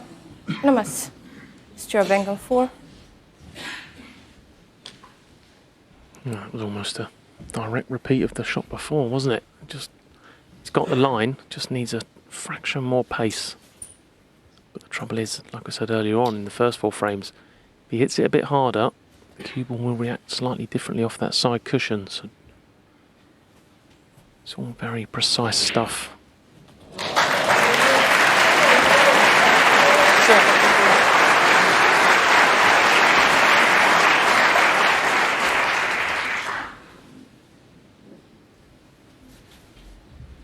Okay, Stuart.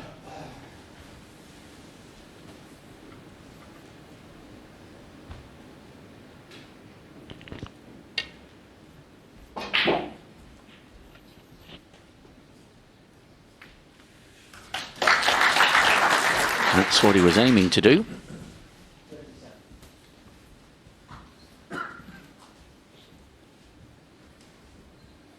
Stewart taking a long, hard look at this.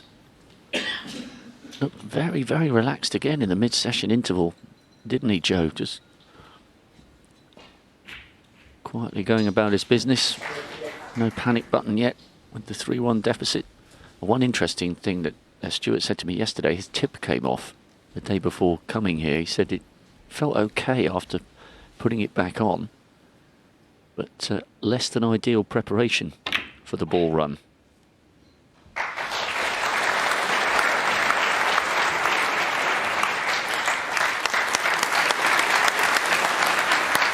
Very clever. Stewart there. Found a nice path for the cue ball to get in behind the yellow. I don't think he's covered all the reds. I think Dave can get to this one down the left-hand side, but not much he can do with it, really. Also, Stewart, in playing that shot, he brought a few more reds into play, so puts Dave's return under even more pressure. There you can see he can get through to this red, but you know, how many times are you going to knock this one in? He may just try and drop it in, leave the cue ball in the jaws maybe, but he's digging down. Oh, unbelievable. What a fantastic pot. What can you do if you're Stuart Bingham about that? Nothing is the answer.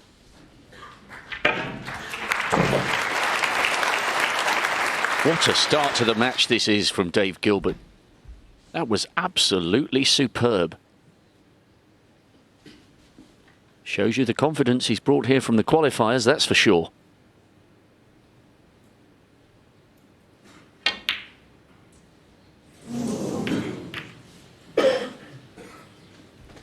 David Gilbert, 1.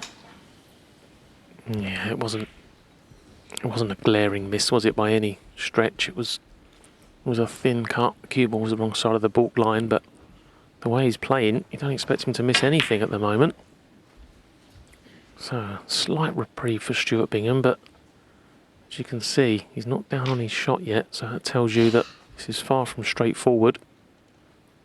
Can knock the red in the middle, but not easy to control the cue ball, so looking at a more difficult pot and taking the cue ball away for some element of safety attached. And may even no pot at all, just get that cue ball away from there. Oh, it was a pot as well as the safety. It was a very good pot, but I think that's end of break. But still, got control of the table, get that white nicely in tight behind the yellow. And try and get a better chance next time he Bingham, 1. appears.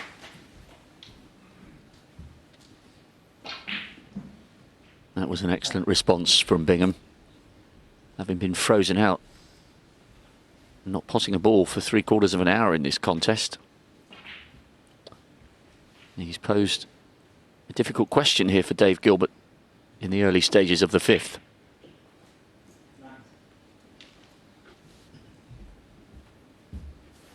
Would have expected him to pot that brown after the magnificent long red.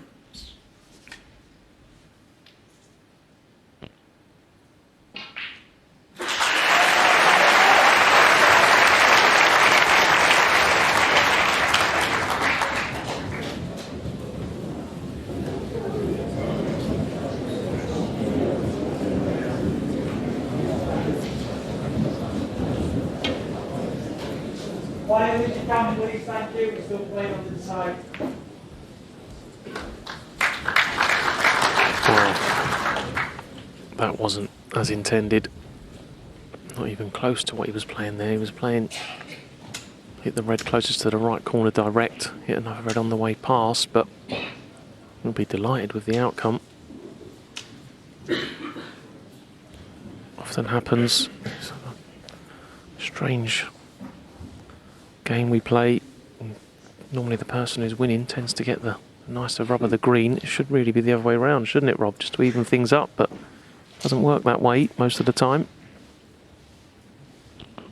Well, as you yourself said, after that incredible manner in which you won the qualifier against Mark Davis, you've been picking up a cue for more than 30 years, and you never quite know what's going to happen in every session. That's why we love watching.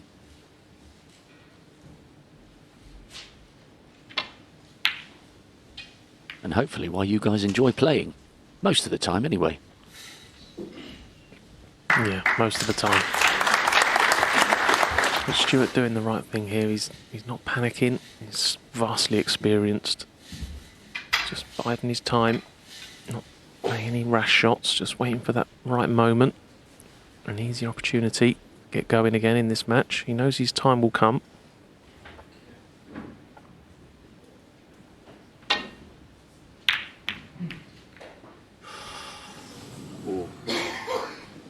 So again, Stuart's good safety forces a mistake, but how costly will it be? Looking at the table now, it's not as inviting as it was a few shots ago, is it? A lot of red's gone near the cushion. Pink and black, not in open play.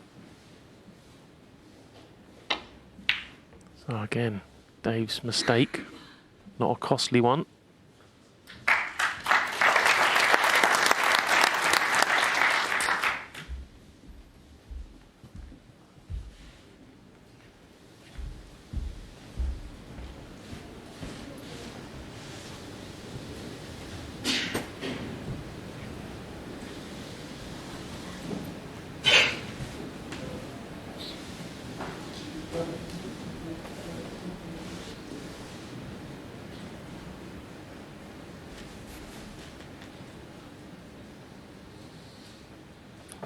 Yeah, sort of playing this one as a shot to nothing, I think. Dave, Q heading back up towards the green.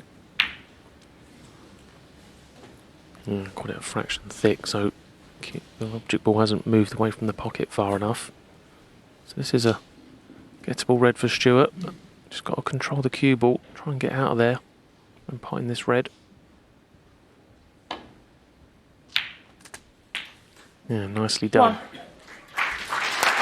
So this is far from a good chance, but at least he's at the table potting balls. Not something he's been doing for the last hour or so in this match.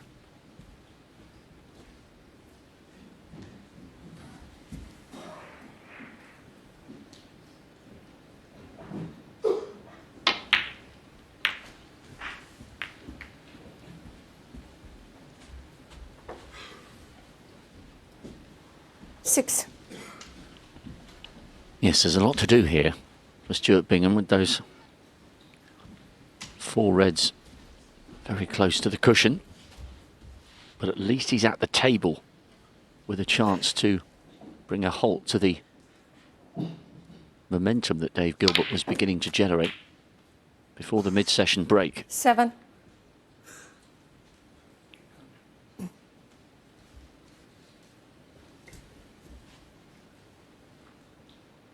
Good job, he's got big hands.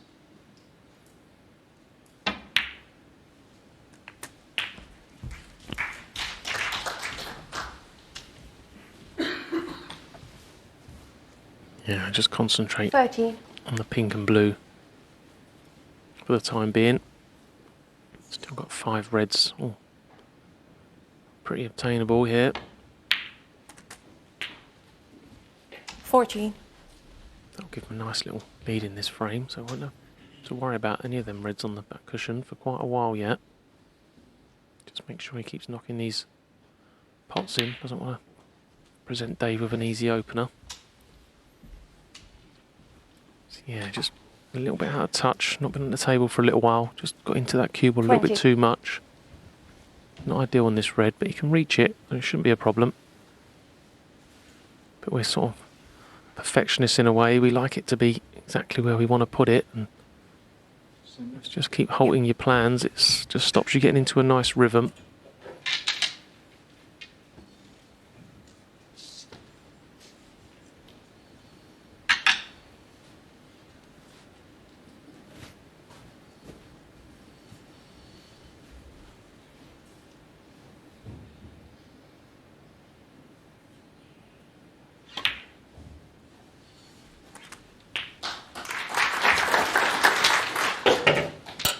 Twenty-one.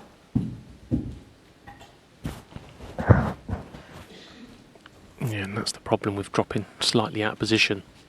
If you don't recover the situation immediately, it just tends to snowball and gradually get worse and worse until the break comes to an end. So Stuart looking to Get this cue ball back under perfect control here.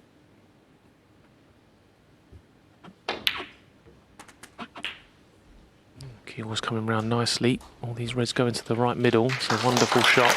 Well played. Yeah, very, very good that. 27. Great recovery.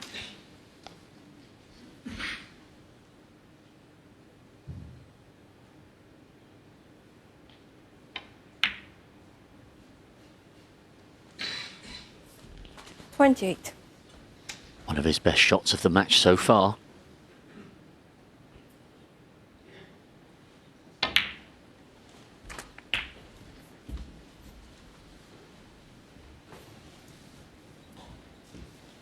$34.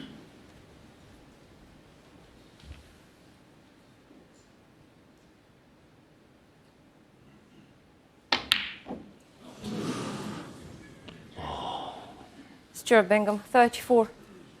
Stuart Bingham muttering to himself as he goes back to his seat. So frustrated there. A magnificent pot on the pink. Gave himself the perfect platform with the reds to right middle, but a momentary lapse in concentration. And Dave Gilbert is straight down on this one.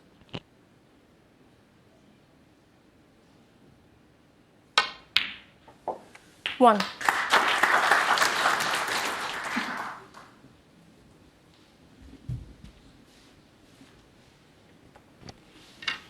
Yeah, he just seemed to hit that red a bit hard, didn't he? Wasn't a smooth stroke like some of the other pots in that break. Just turned the red over fractionally, probably a bit of a unwanted side. So Dave back at the table, 40-point deficit.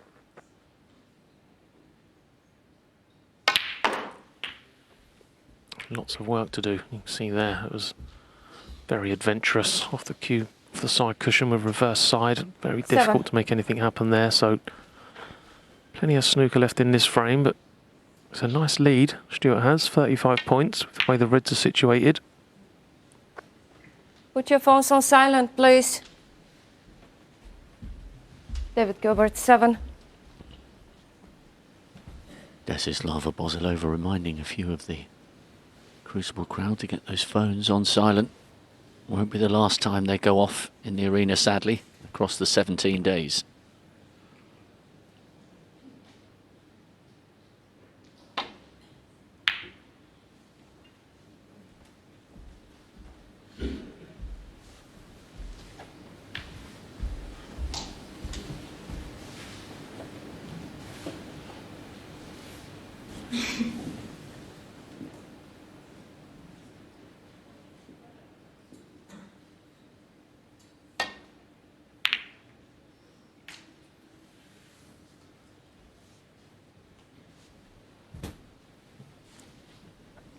The red here for Stuart, the one above the 4 reds. If he was 35 behind, he'd definitely be taking it on and bringing the others into play, but with the scoreboard as it is, that's much too risky.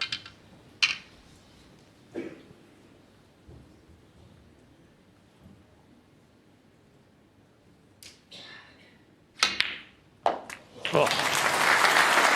Wonderful pot with the rest.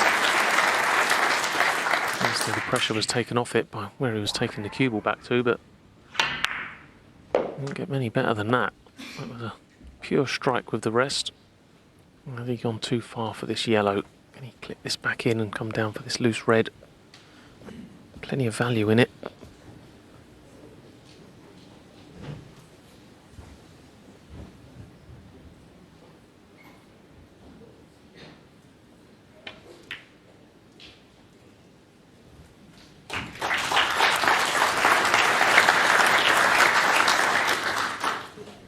Yeah, nicely done. 3. So, look at the Be scoreboard. quiet as possible, please. 38 in front. There's still 6 reds left. So plenty more needed. Yeah, I like 4. this choice. Nicely on the blue. Going from this side of the table. Pink's not in play, so nice path here from the blue into these reds. Again, I don't think he'll hit them too hard. It's just be just to push one on into towards the left or right corner. Big shot.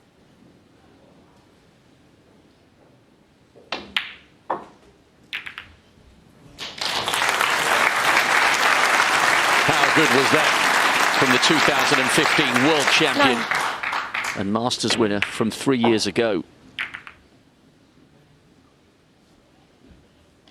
Great recovery and a wonderful chance now to ensure he takes the first frame after the mid-session break.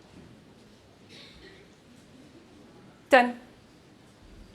An important frame this for Stuart Bingham, bearing in mind how well Dave Gilbert had played from 1-0 down to take a 3-1 advantage. This has been great quality from both players in this opening session. What a match for the crowd. Hope they're enjoying it as much as we are.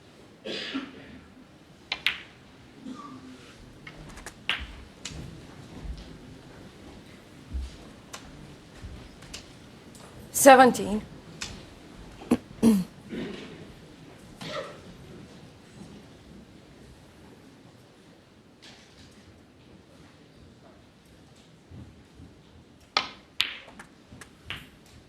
18. So that red, behind Snookers, is enough for Stuart to close the gap back to 1 frame.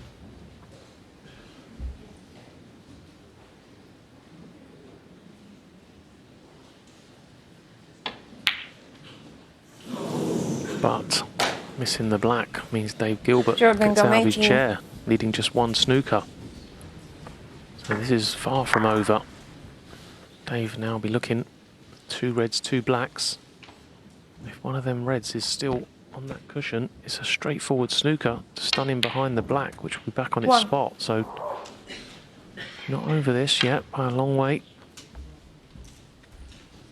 That's a great close-up shot from one of our camera crew. It looked like Stuart Bingham was pretending to bite the end of the cue in frustration. And the speed with which Dave Gilbert was out of his chair. 8. We've seen that miss. There we go.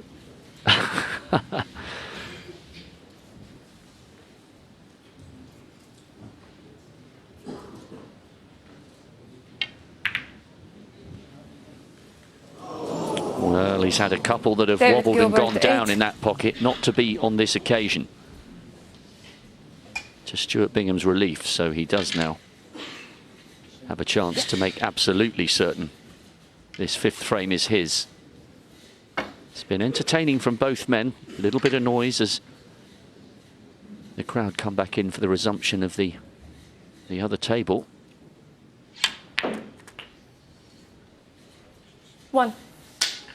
And that's why we love the Crucible. Tension, the proximity of the crowd to the players.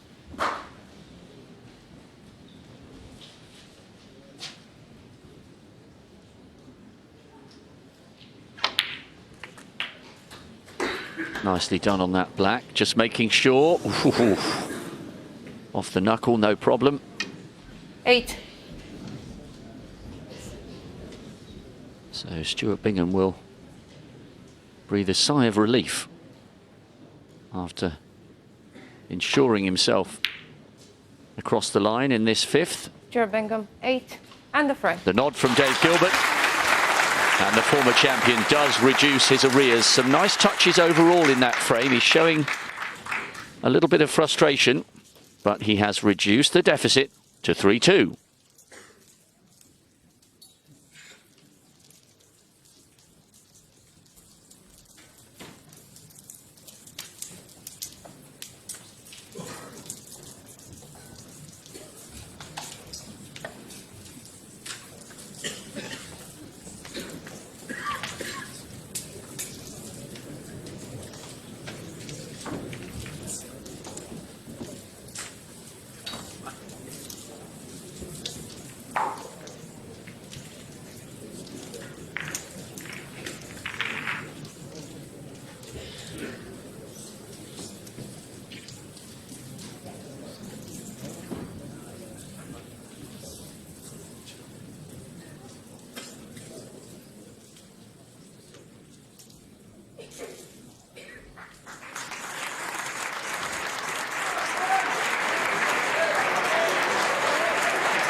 Thank you.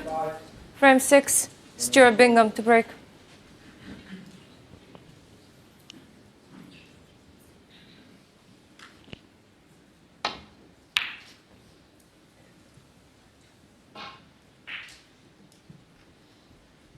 Stuart Bingham gets us underway in the 6th, having halved his deficit with some interesting exchanges in the 5th frame.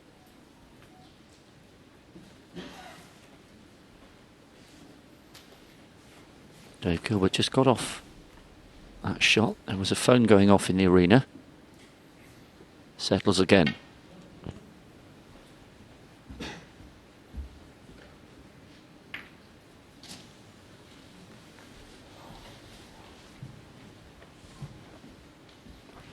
Yeah, Dave anxiously looking at the screen there to see what he's left. I wanted to hit right in the heart of that punch. Didn't want to graze off the side, but I think he's just about got away with it. Almost left Stuart a perfect start in red there. So, I think Stuart, known Stuart a long time, and I know how much he loves making plants and potting plants, but I think this one's just a little bit too risky. Even though he's having a look at it, he's one of the best in the business at making them. Look at that, big gap between the reds, huge angle to make up.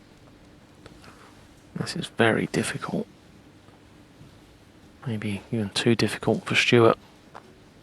I think this is wise. Doesn't have to force the issue yet. Score's very close, only 3-2, nothing in it. No point taking unnecessary risks. You could see how tempted he was, couldn't you? He was desperate to have a go. Yeah, he's so good at them though. He really is. You have to be careful when you're playing Stuart. You know, if you know him well enough, you have to be really careful that there's nothing even close to resembling a plant, because he will try and take them on.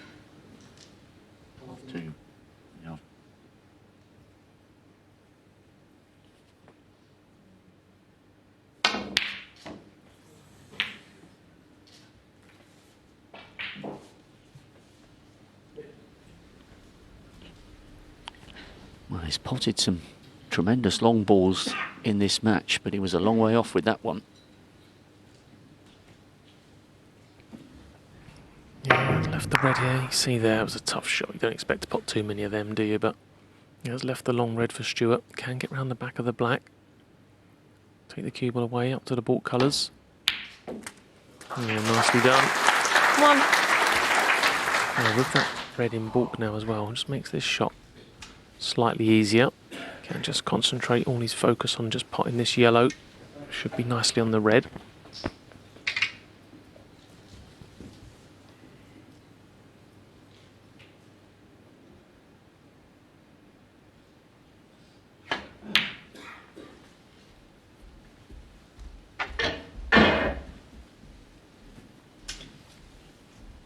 It's been played at a good pace, this match, you know. 3.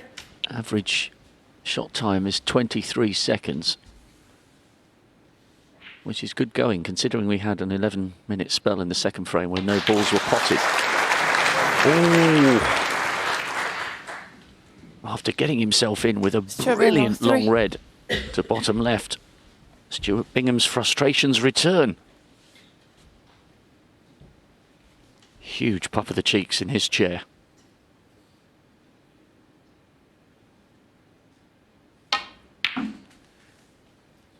One. Dave Gilbert will be delighted to be back at the table so soon. Oh, Dave having a look here. He would love, if possible, to get on the red directly above the black with a nice angle, so you can, when potting that, just move the red away from the black at the same time. Whether he does it straight away or not, we'll find out, but in a few shots' time, that's exactly what the angle he'll be looking for. 4. That red above the black is perfectly situated to release the other one and clear that path for the black into both pockets. Oh,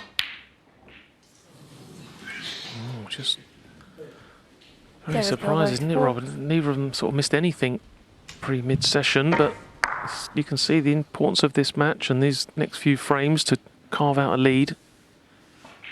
This tension's just ramping up a little bit.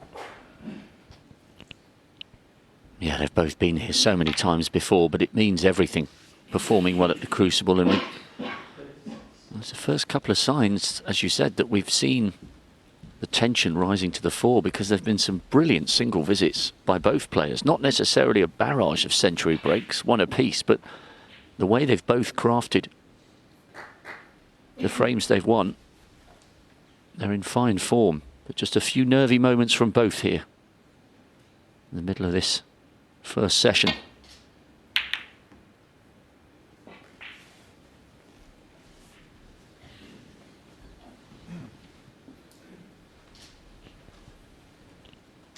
Bingham starting with that century, 108. Dave Gilbert's responses, 60 in the second, 90 in the third, and then that brilliant century of 121 in the fourth. High quality, good scoring, and plenty of tension. Exactly what you'd expect on day one at the Crucible.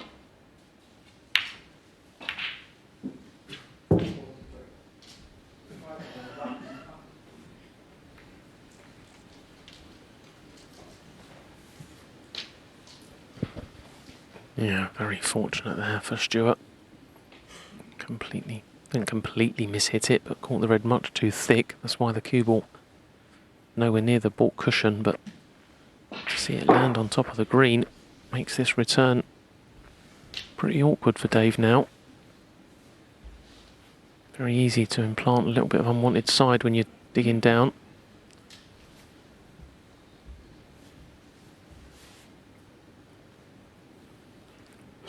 It's quite a difficult return anyway, because there's a few potential obstacles on his route back to baulk. Added with the proximity of the cue ball makes this a tough shot for Dave Gilbert.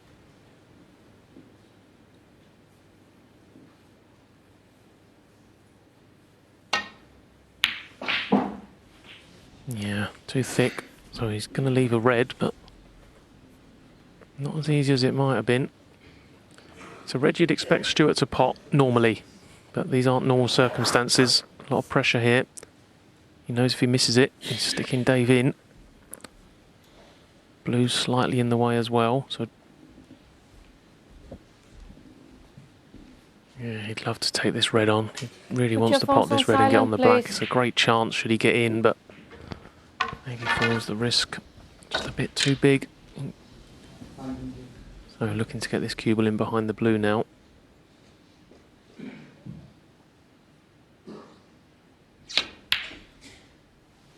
Yeah, good shot.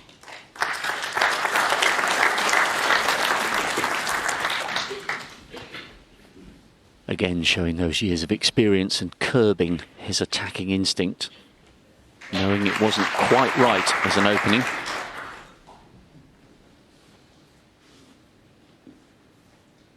Interesting little quirk of the stats. They both played Stephen Hendry on their respective debuts.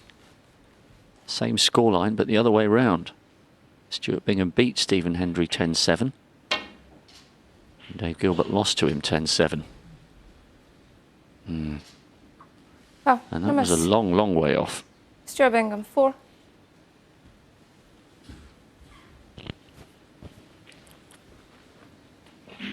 Yeah, you tend to see that a lot when players play the two cushion escape, looking for a thin edge back up to baulk. They'll often miss it by some distance on the first go, just trying to get some kind of feel for the shot where they need to hit on the cushion. But the big danger is overcorrection and catching the red too thick, leaving the cue ball down amongst them. So just a minor correction here for Dave.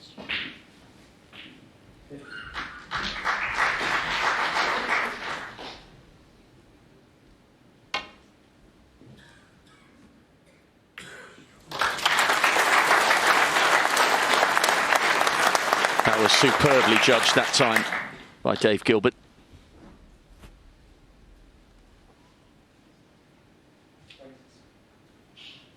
Useful cover from the brown as well.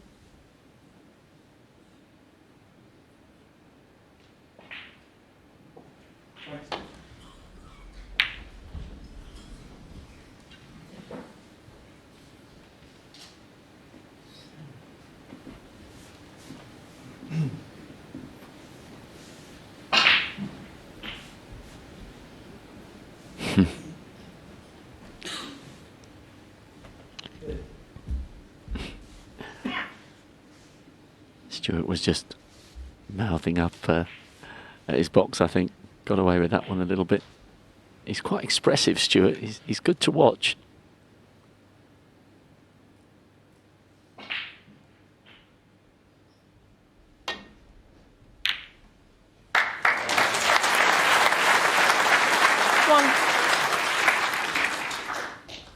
And now Stuart sits down.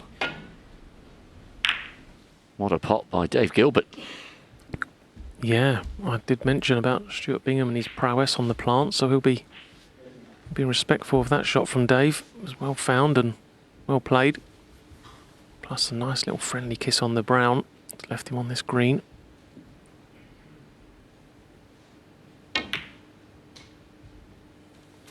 So this is Dave's second time in and around the scoring zone. He slipped up with an uncharacteristic miss the last time.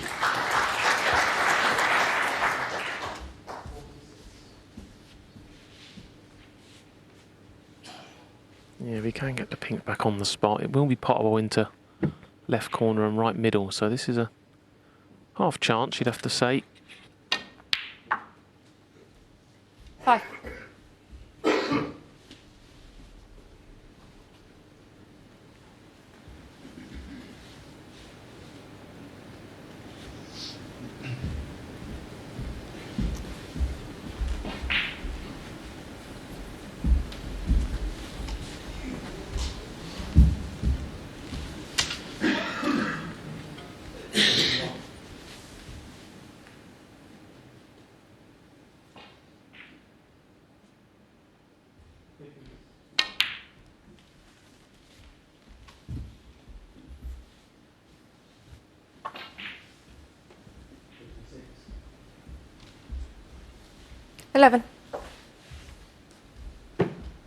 How impressed have you been with Dave Gilbert so far, Joe? It's arguably some of the best we've seen from him all season.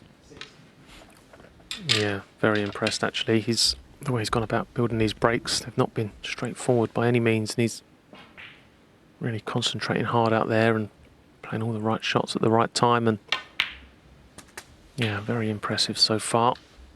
Well, again, just looking to work this opening. Gradually he'll free up that area of the table and the pink will start to be more possible in more pockets.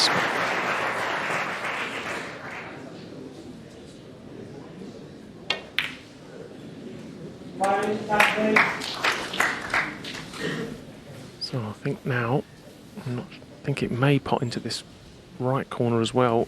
18. That will really help Dave's cause if he can. We know it definitely goes into the left corner. So if he can cue this one, you'd expect him to with his silky action. Just get nicely on the pink. This is developed very quickly into a good scoring chance. Yeah, but it's just the little things make all the difference. That little bit of extra cue on the back of your extension Be there. quiet as possible, please. Cueing a bit more difficult. And it was enough to catch him out. So chance for Stuart. I'm sure one he wasn't expecting so soon. Well, maybe it's not a chance. This red doesn't pot, but he'll just be delighted to be back at the table.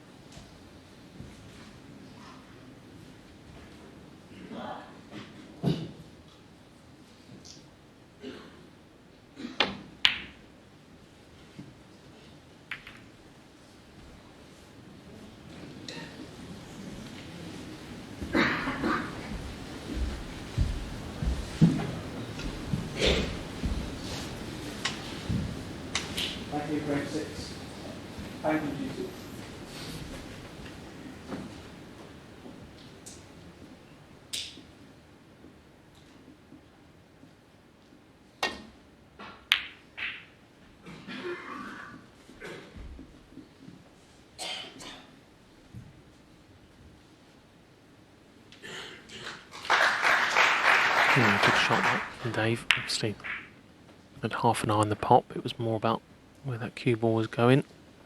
And he's blocked off the right side of the table here, so not a straightforward return for Stuart. And that long red doesn't look like much fun, so Maybe looking for a really thin edge here. Avoid the double kiss on the way back. Yeah, well played.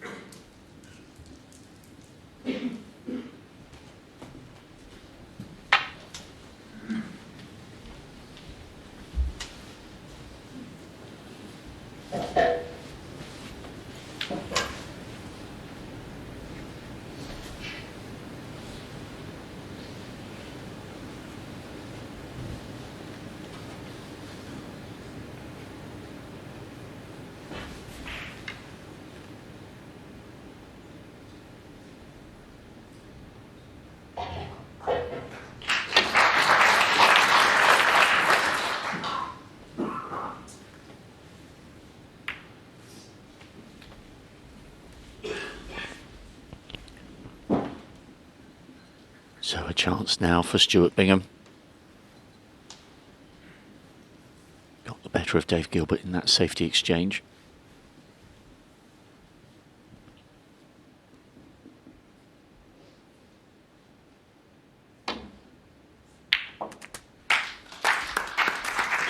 One.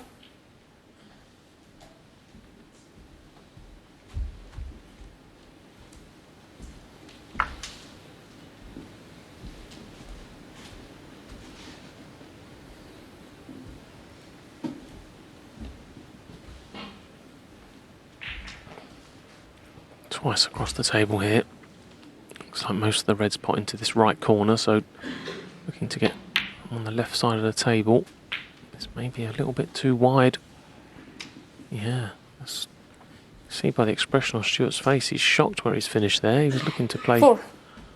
on one of the reds just to the left of the pink. This is much wider than expected, so is he looking at a plant here, or is he...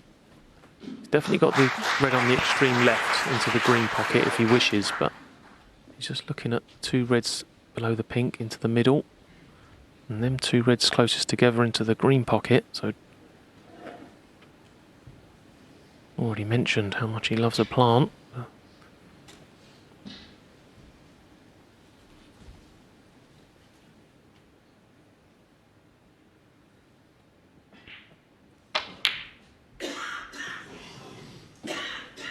Just over-corrected it. It wasn't set to the middle. Just corrected it too much and pushed it onto that far jaw. So that would be disappointing for Stuart when he was on the green there. It was a half chance at least.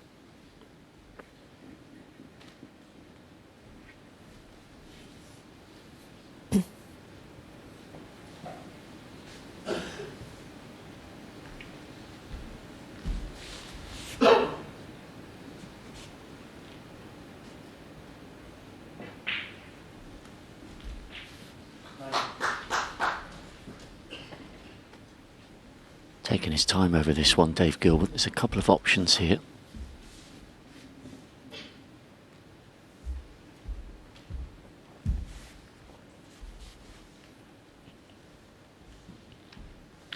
Tempted to go for that red that's come back down beneath the black.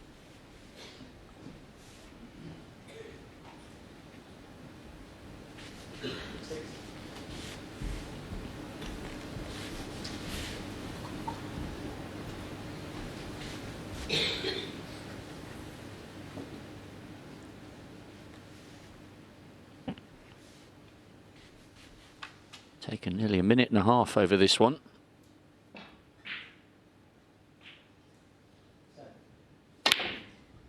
Oh, how good was that? How good was that? He may have taken a minute and a half over it, but it was worth waiting for.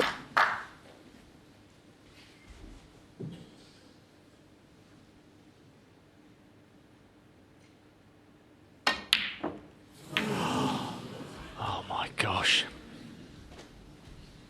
Brilliant Gilbert, red. one. And then another inexplicable miss. The tension is beginning to creep into the middle section of this first session. Yeah, you tend to find that a lot, don't you? One player misses, just seems to affect the other player. And we've seen that in this frame, definitely. Just as you think the player's sort of getting control of this frame. Unexpected miss. All adds to the tension. Big breaks are great, aren't they? But this is what the Crucible's all about as well. Misses and high tense frames. So can Stuart this time control that cue ball better when potting the colour and get nicely on a red? Made a bit of a hash of the last effort. A couple of reds to play on here. Got choices this time. Reds either side of the pink. Easily attainable.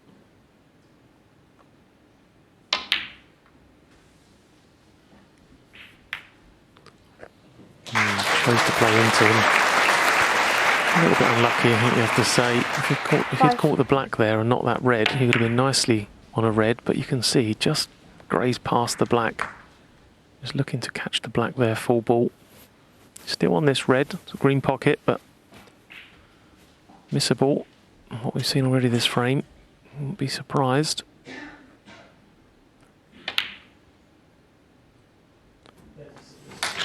Just about wiggled in, didn't it? Wasn't clean.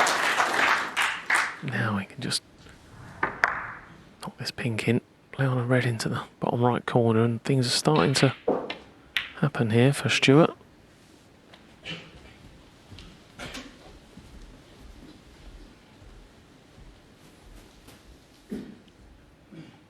Yes, a little bit of a wobble as that red went into the green pocket.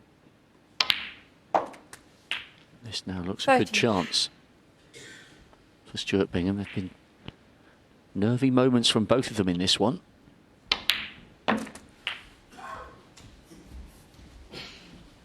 There's a bit of a pattern emerging in this match. The frames are either 19. done and dusted in 7, 8, 9 minutes. With big visits. Or they're taking 20, 25 minutes. 20. In the really tight exchanges. And this is another long one between these two.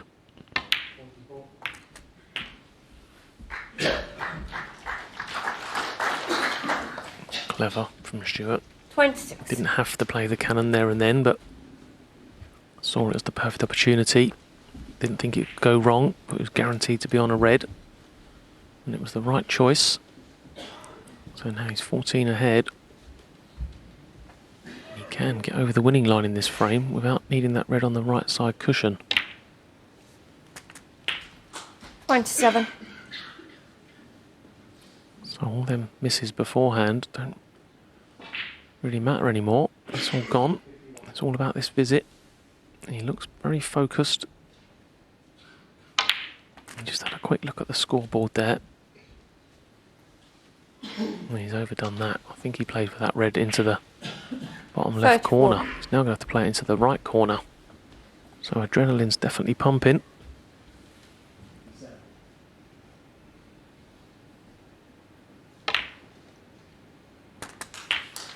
Yeah, Stuart already looked at the scoreboard. That tells him. Another little glance there. Look, you see. This pink puts him 29 ahead, so as long as he gets a black or pink off the red on the bottom cushion, Dave will need a snooker.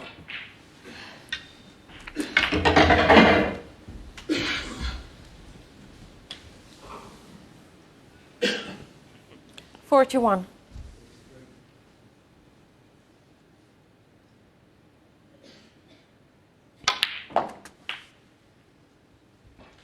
$42.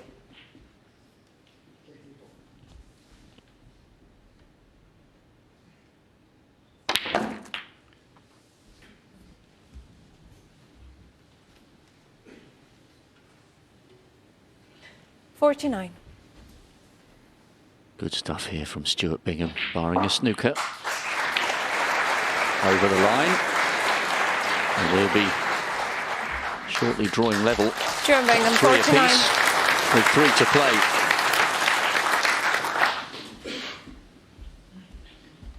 It's been nervy from both of them in this frame. Stuart Bingham has done well to wrestle control away from Dave Gilbert.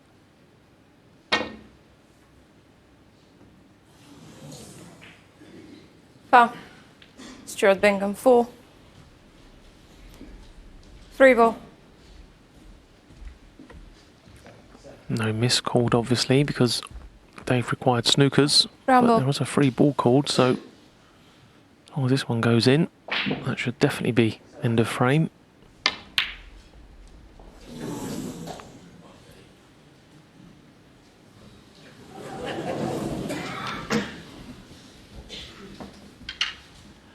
Well, the snooker gods usually even things up. Dave Gilbert had a couple of balls that didn't look like they were going to drop into the bottom left. Slightly fortunate there from Stuart,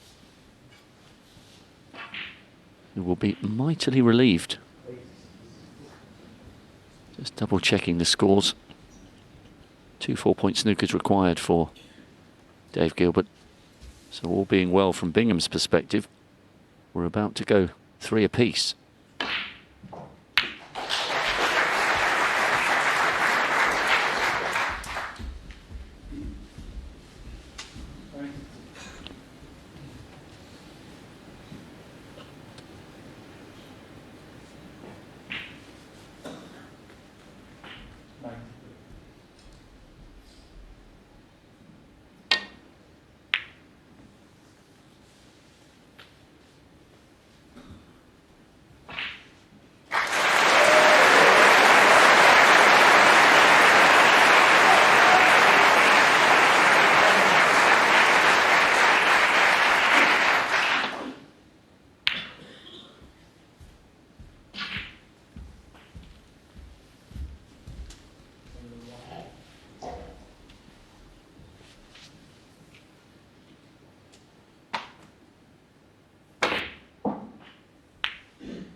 Frame conceded. And Dave Stuart Gilbert Bingham says frame. that is the nerviest frame of the match so far. But Stuart Bingham has eroded a 2-frame deficit. We are all square. 3 each with 3 left to play.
Thank you.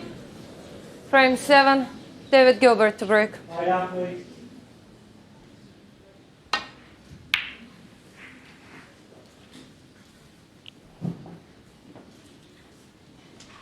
Dave Gilbert played so well to move into a 3-1 lead just before the mid-session break. But he's seen that advantage be pegged back. Just needs to keep a lid on his frustrations here after getting us underway in the 7th. But wow, what a pot by Stuart Bingham. 1.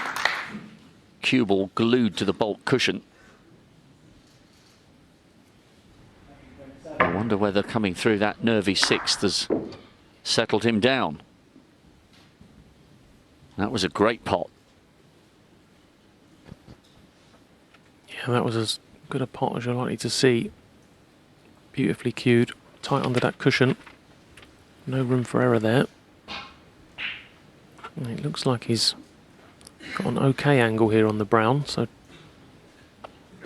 a shot that players tend to take on a lot more these days. Once upon a time he'd roll up behind the yellow there, but players far more attacking. Happy to leave themselves from distance, which Stuart's done on this occasion. So another good pot needed now. 5. He'll be feeling a bit better about things after the last couple of frames.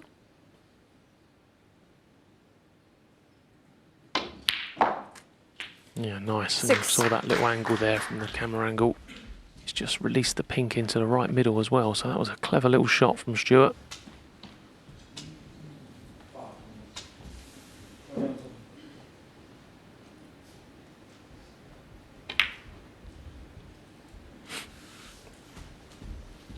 Very much a confidence player, like most players in today's game. But when Stuart gets on a roll, very hard to stop. Oh, I think he was hoping to cover the pink spot there. Didn't quite manage it. So this is awkward queuing now. I've already mentioned he's got probably the biggest hands in snooker, so normally bridging doesn't affect him. But it has this time. Yeah, it just makes it more difficult. Like we said before, on the earlier shots, I think Dave Gilbert had one. It's so easy just to put a little bit of unwanted side when you're bridging over a ball, digging down.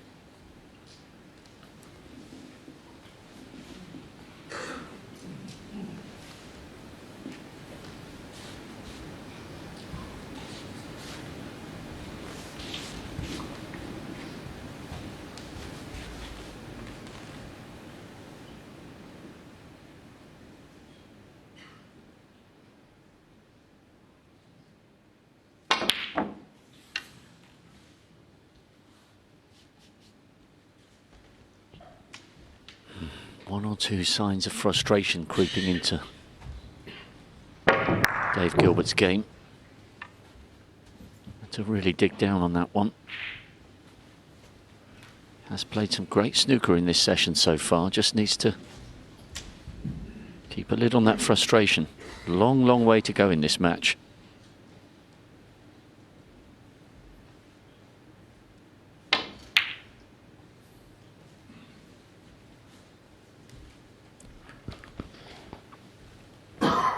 Yeah, that was a strange shot choice from Stuart. That was a really tough pot.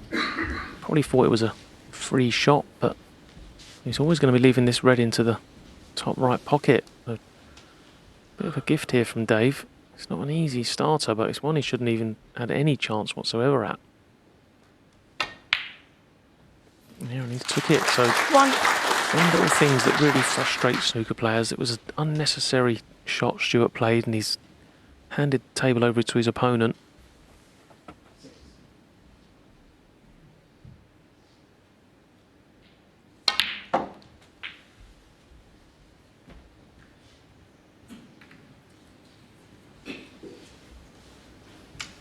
Four.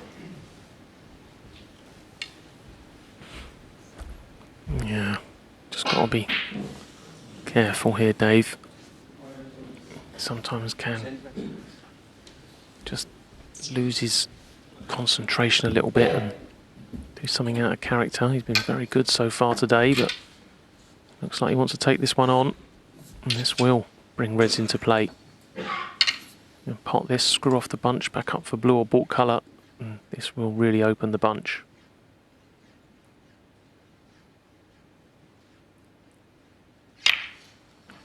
Yeah, pretty much missed it altogether. That was tough, and you just wonder whether he played that a little bit out of frustration for not getting on the red he intended to. This is what can happen sometimes. Just lose focus, just make a few bad decisions. What a chance he's given Stuart here. Done all the work for him. Look at them reds now. Black in open play. Gift.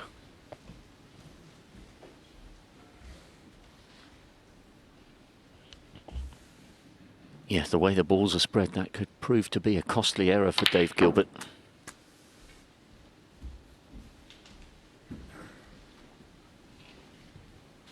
Had an opportunity to get back to the table, but he just couldn't resist the urge to go for that pot.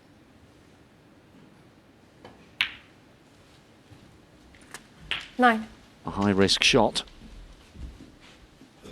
And one that could potentially have just cost him the frame.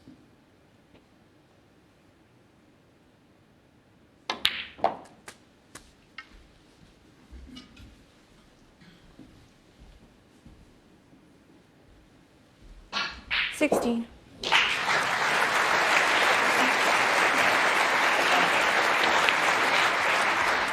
17.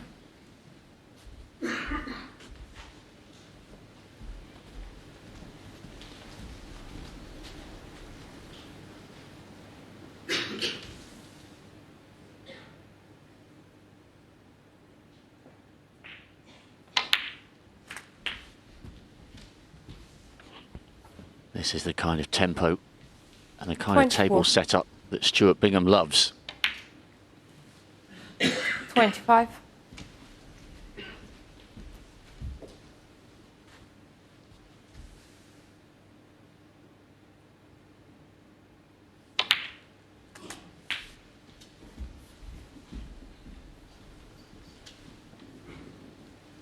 $32.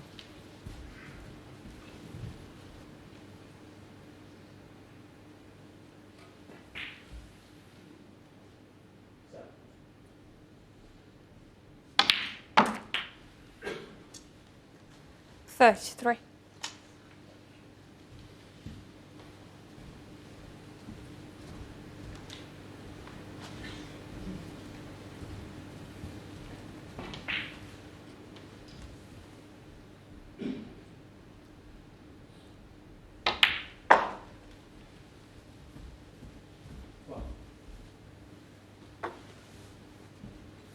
$38.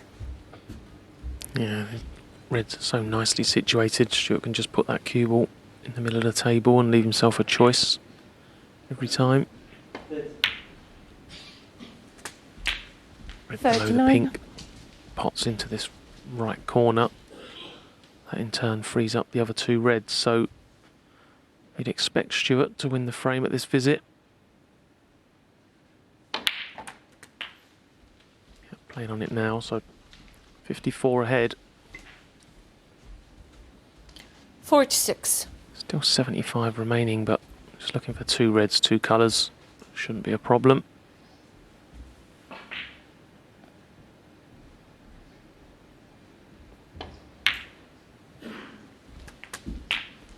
$47.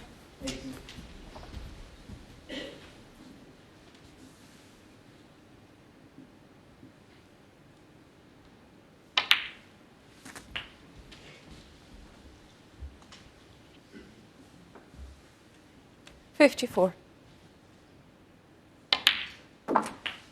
55. One of the fastest breaks of the match so far. Stuart Bingham capitalising on Dave Gilbert's miss with the rest. And from 3-1 down, he now finds himself 4-3 up. 62. This has been a great recovery in the middle of this session.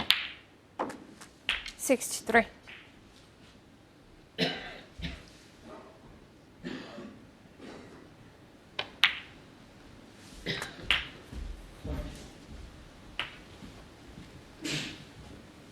$70.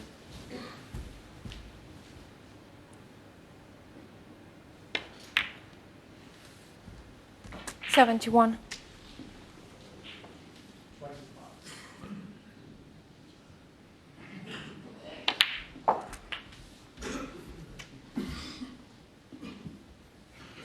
This is a great visit by 78. Stuart. So fast and so relaxed. And he'll feel much better about the match now than he did at the mid-session interval. Wanted the century. He's always greedy for the big breaks, but that is enough to take the lead in the match for the first time since the end of the opening frame. From 3-1 down, he's 4-3 up.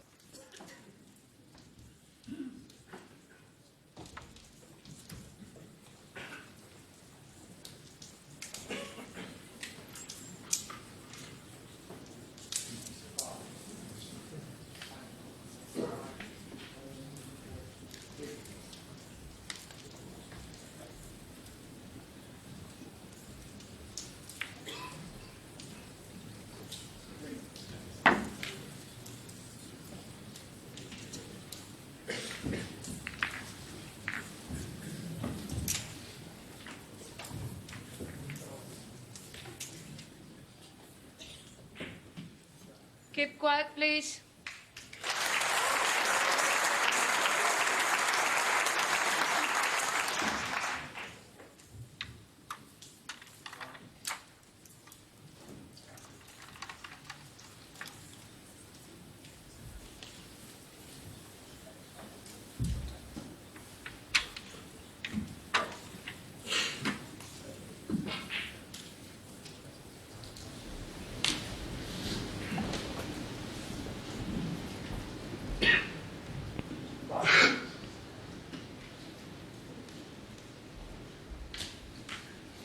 Frame 8. Stuart Bingham to break.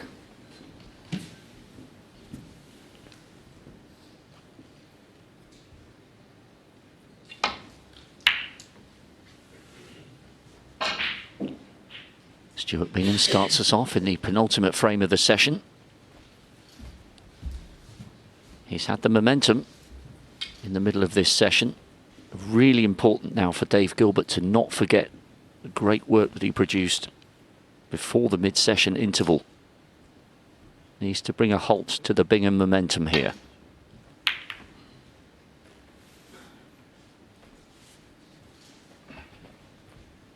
Yeah, I feel a lot of it has been down to Dave's errors, really, more so than Stuart's good play. A lovely break in the last frame, but it was presented to him on a plate, really.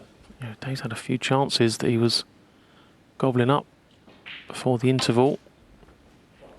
He's just let Stuart back into this match and can't afford to do that.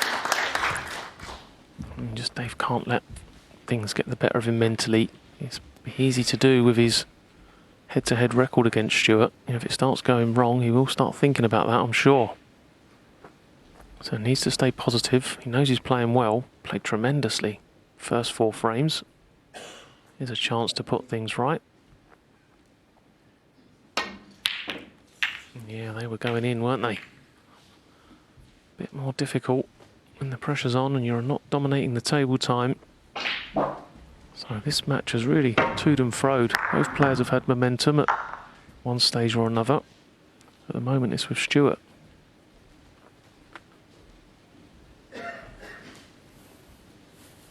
Could have been worse for Dave Gilbert there. Could have easily left another easy opening for Stuart, but this first red's going to need some potting into the left corner by the looks of it.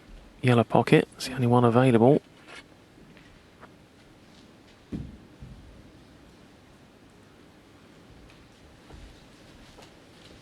Yeah, you're looking at the long straight red to the green pocket, but the one closer to the cue ball looks easier to me.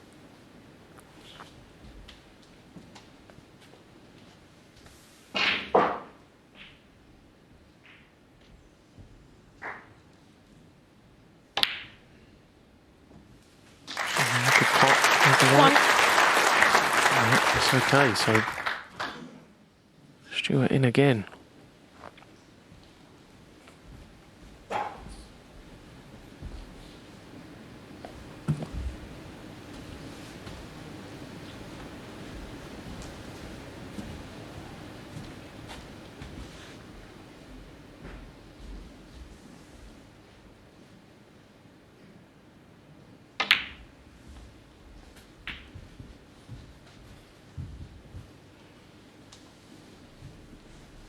Four.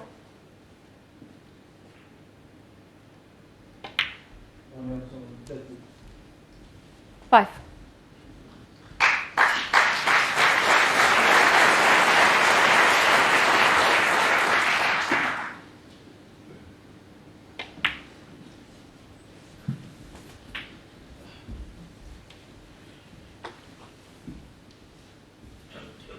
Ten.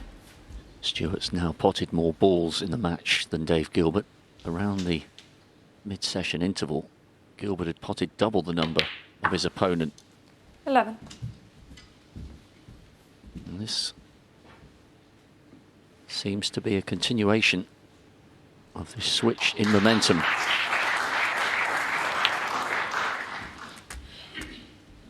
Yeah, it's pretty even in terms of total points, but Bingham has bounced back really well in this match from 3-1 down. If he wins this one, Joe, the last frame of the session becomes pretty important for Dave Gilbert. 18. Yes, definitely. I think all players set their stall out to win the session, but 6-3 is a very popular score if you ask the players how they'd like to finish at the end of the first session. And Stuart looks like he might give himself a chance of achieving that. 24. Still a long way to go in this frame though. Pink on the black spot, only pot ball into left corner. Not a great pack to go into off the blue.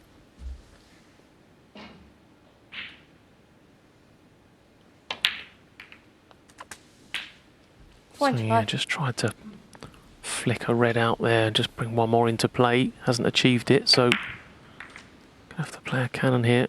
Just stun up into the... If he can hit the middle red of that bunch there, he's just looking at it now. Look, the middle one of the three. If he can get into that red, just a little bit of pace, he'll be on something either into the corner or one of the middle pockets. This could really open things up. We hit the wrong red, but he's okay. So things just going in Stuart's favour now.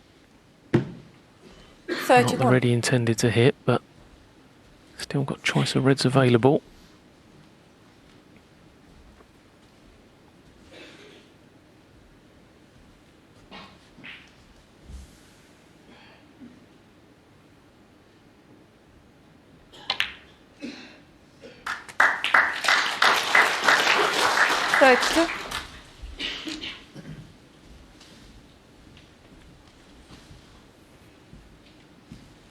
In terms of managing the nerves, Joe, does it get easier when you've been here 8, 9, 10, 11, 12 times, or is the stage and the pressure always the same, irrespective of how many visits you've made to the sport's biggest stage? Yeah, I don't think they ever disappear, but you sort of, you know what's coming. You know you're going to have them nerves, and you know how to deal with them. I think that's what the experience is all about. I don't think they ever go. I don't think you ever want them to go, to be honest. I don't think you want to be out there feeling very flat. I think you need a few nerves just to keep your concentration and focus. 35. You just get more experienced about how to deal with certain situations. You know it's not always going to be good out there. You're going to have to go through some rough times. Oh, and there's a rough time for Stuart. Straight blue off the spot.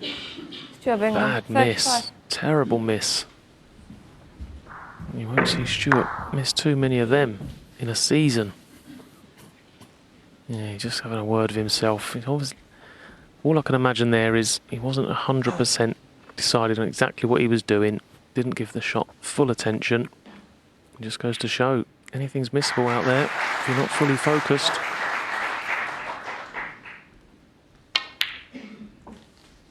One.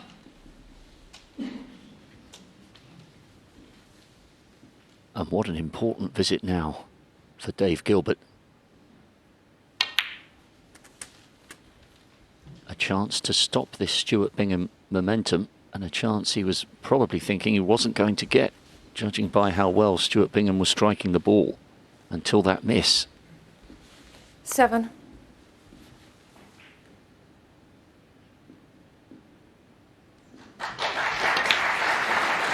Feels 8. like this is an important frame.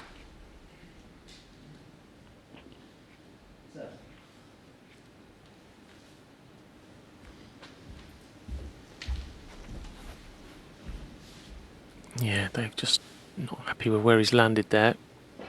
Obviously, it's no problem at all getting one of them reds.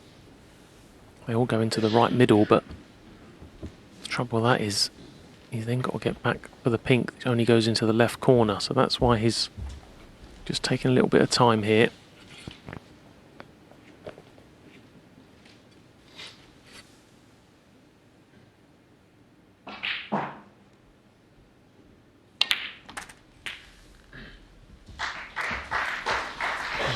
Okay, I think he can pop the red on the pink spot. Oh, he looks a little bit disappointed, so maybe he hasn't got enough angle.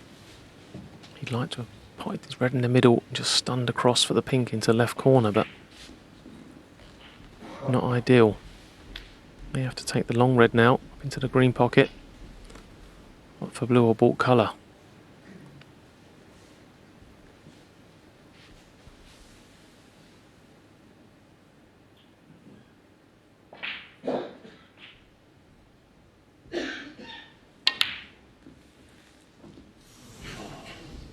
Yeah, that's the problem, you see. It looks... David Gilbert, 14. It looks so straightforward. Just get on one of them 3 reds, but you only have to be a fraction the wrong side, and the whole table looks so different from a player's perspective. Can't get where he wants to be.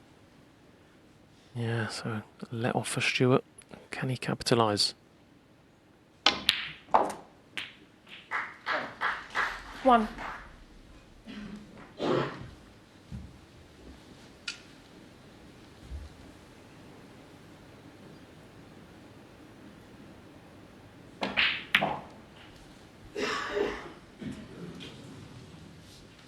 Stuart Bingham, 1.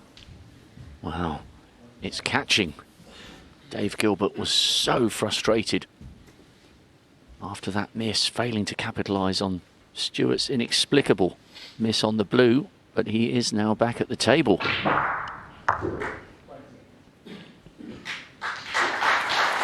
Contemplating a double as well. I don't think it's the right shot personally, but the only other option is safety. So he's back there again. Just wondering if he can just straighten this red up enough, double it across into the opposite middle. Pink's waiting.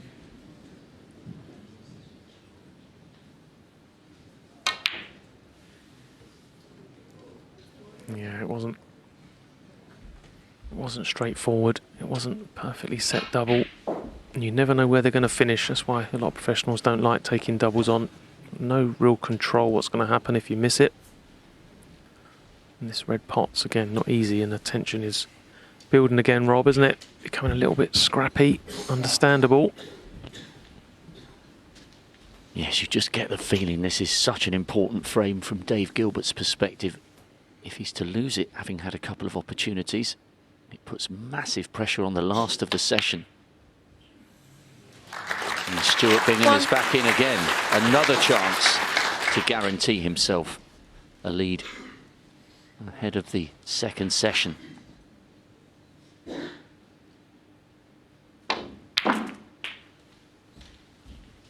There hasn't been much in it at times, Joe, but the unforced errors are proving costly for Dave.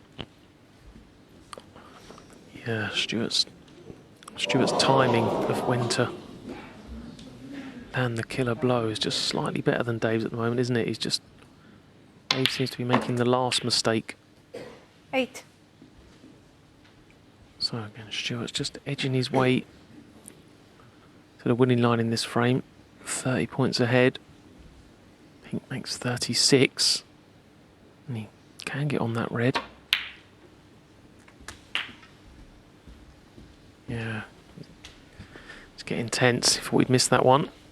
But now he can pot this 14. red and black, and that puts him over the winning line in this frame in terms of snookers required. 36 ahead. Red black makes 44. Oh, a big shot here for Stuart. I think he can just gently nudge this black into play when potting this red. Yep, 15. very good. So Dave probably will come back to the table, you feel, needing just one snooker, but Stuart will be delighted. He can just drop this black down the cushion.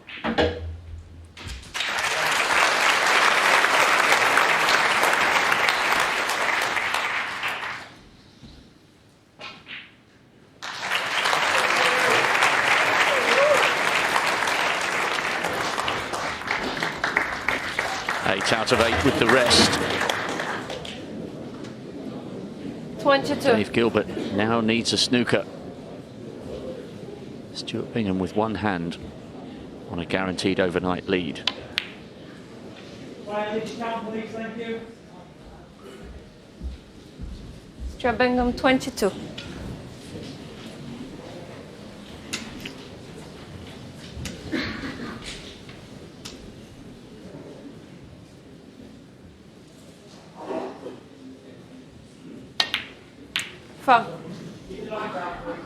Stuart Bingham, 6.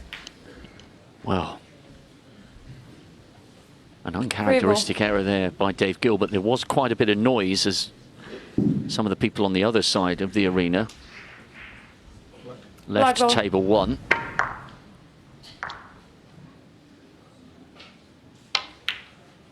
And the free ball going the way of Stuart Bingham, so he is going to be ahead 5-3 with 1 left to play.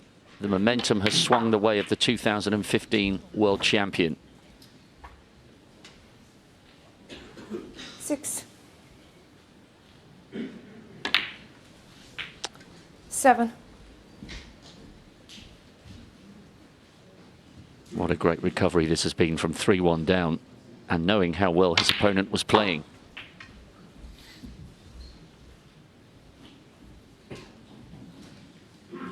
And the key 10.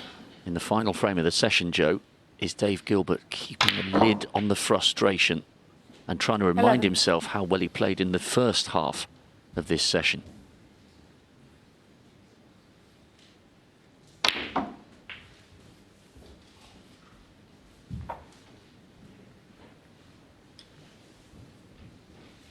$15.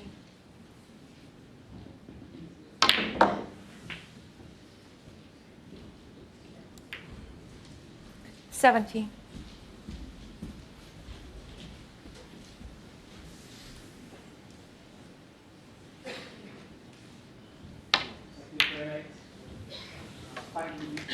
17. Well, what a recovery from 3-1 down at the mid-session break.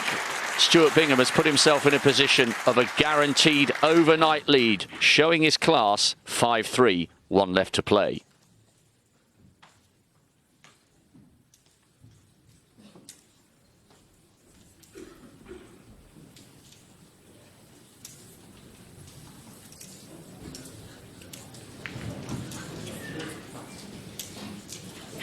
Keep quiet, please.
Final frame of this session, David Gilbert to break. Oh, no.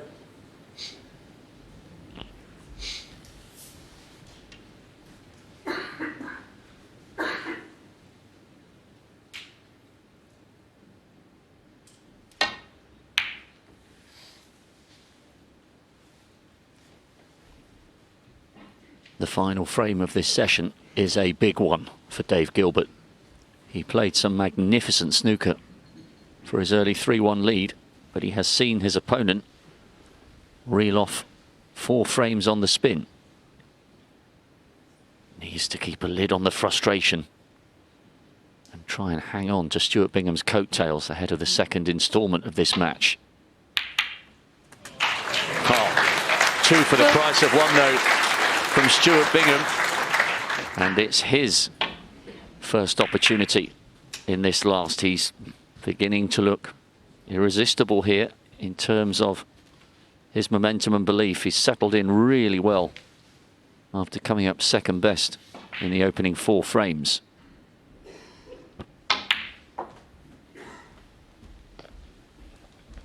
Yeah, Stuart did come down and have a look at the red and black there, close together. 7. I think he knew it was going to be plant or very close to it, so he always had that back up. Should he not pot the long red? Yeah, we've definitely seen in this match though beauty of the long frame matches and the interval plays. 8. Had the players stayed out there, you could have seen Dave Gilbert building up a handsome lead, but the interval has definitely turned this match round. Dave's not been the same since he come back. Yes, Stuart's improved, but you have to say he's had a lot of help from his opponent these last few frames.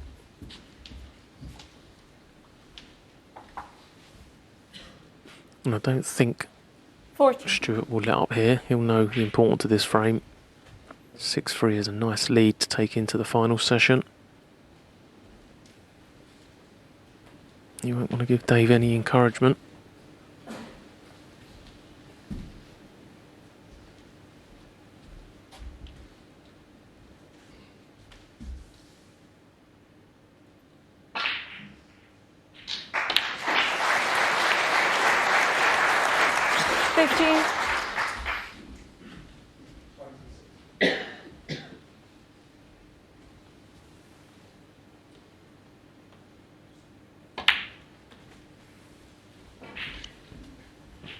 They're coming back to finish this one off tomorrow morning. 20. The winner will play either Mark Allen or Fan Zhengji. And how well did Fan recover from 4-0 down to beat Stephen Maguire to bring Stephen's 21. consecutive run of appearances to an end.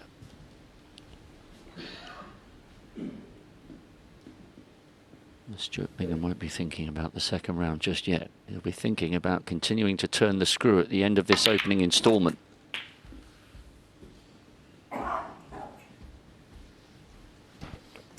Yeah, that one's gone wrong though. 27. Unless he can produce a miracle, he's not going to win it at this visit. Always a little bit difficult to go into the bunch off the pink. It's not normally first choice for top professionals. In fact, it'd probably be their last choice. Can't always judge how that cue was going to throw when it pots the pink. So a nice little contribution of 27. Give him a little lead in this last frame. 27. Keeping the pressure on.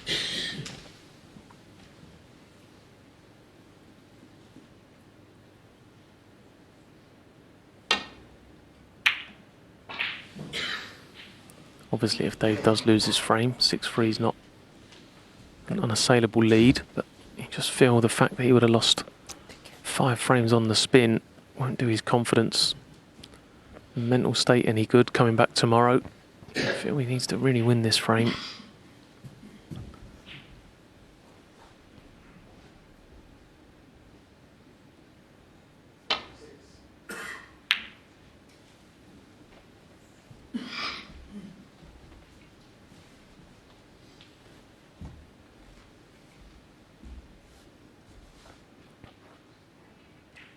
Half chance here for Dave. Slightly too thick a contact on the safety from Stuart, so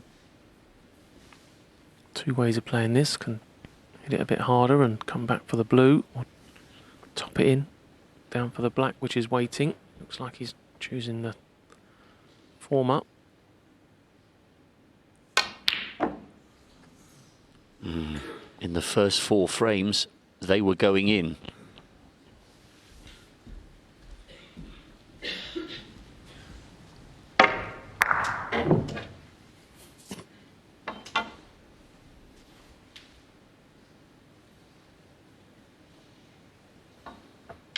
He's potted a few good balls with the rest today, Stuart. 100% so far. He has potted a couple of crackers, but this is far from easy.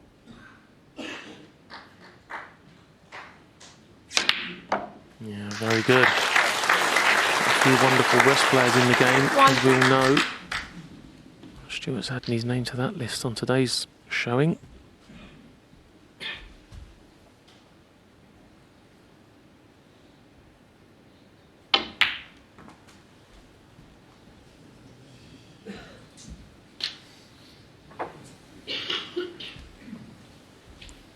Again, 6.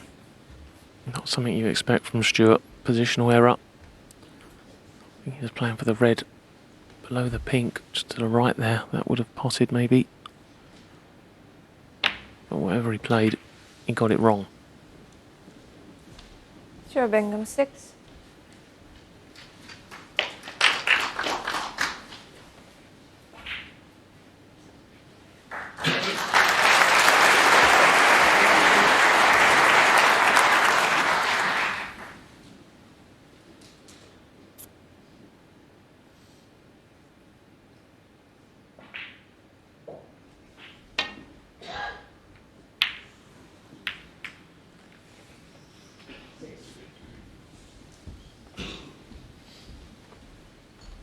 Well, that could have been a much worse outcome for Dave Gilbert. Just get the feeling he's struggling to hang on to his composure in this second half of this session.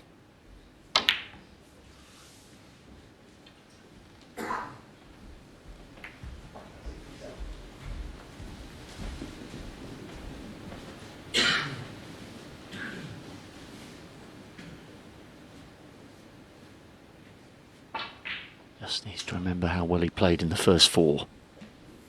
He's coming under some pressure here on the biggest stage of all.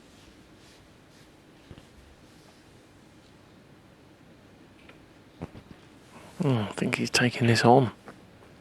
Again, very risky. Doesn't have to. He's looking if he can just... The red to the right of the bunch there.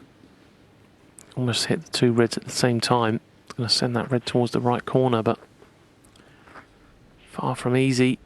Doesn't have total control where the cue was going to go. Oh, that's a good part, wasn't it? Very much needed as well from Dave Gilbert. Needs his cue ball to run. 1. Oh, he's not nice on a colour. And he's not refusing much at the minute, so I just wonder. No. Rightly so as well. Just managed to rein it in just in time. He was looking at the black, but oh dear, Dave. David Gilbert 1, Stuart Bingham 4. Oh, Free ball. No excuses for that, I'm afraid. It didn't have to be right tight behind the green, but to not reach is, well, he'll be feeling very, very sore in his chair. There was a little bit of noise on the other side of the arena around the time he was trying to go for the delicate touch on the green, but having pulled off a hugely risky red into the bottom right-hand corner, he's handed the table back to Stuart Bingham. He's going to have to work hard to contain his frustration after that error.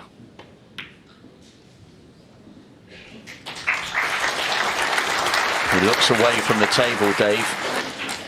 As Stuart Bingham retakes control in this last frame of the session. That will hurt. Yeah, it was almost as if he really wanted to take the black on. That's what it seemed to me. And he talked himself out of it, decided it was the wrong shot, and then very quickly got down and played the right shot, but obviously didn't give it enough due care and attention. He's now got to sit and suffer. Would you please stay still? Thank you. So Stuart already with a healthy lead in this frame. And enough open reds to get across the winning line. There shouldn't be any more obstacles in the way for a 6-3 lead, but as we know, it's never quite that easy.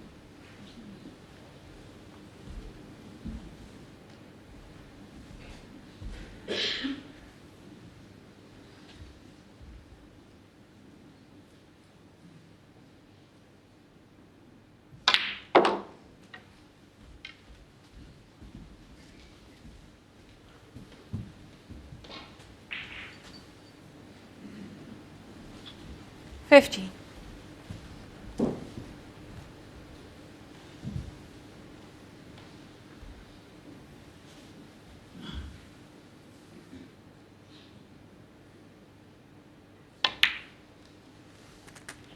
$60. It was a cracking pot on the red by Dave Gilbert, who perhaps felt he was a bit unlucky to not be on a colour, but yes, it's that lapse in concentration. And what a chance now for Stuart Bingham to go 5 on the spin and move to within 4 frames overnight of a place in the last 16. What a turnaround after the first 4 frames.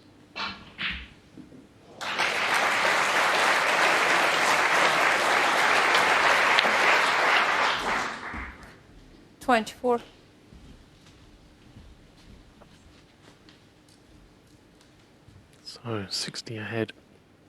This black puts him 67 ahead. 67 remaining. With a red, you would think, unmissable, waiting. Stuart has turned this match on its head. 31. Struggling at 3-1 down. Mid-session interval come along. He's won the remaining 5 frames. 32. A bit of help for his opponent, but he's done what he had to do.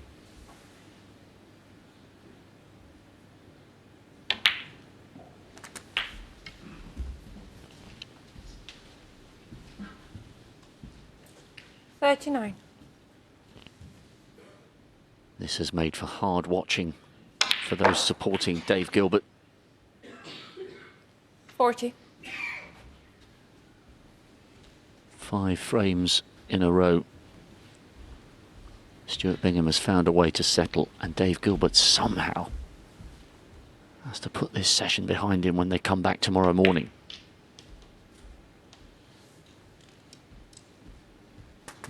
He really was playing wonderful snooker before the break, but he's already undoing his sleeves and preparing 46. for a little bit of soul searching at the end of this session.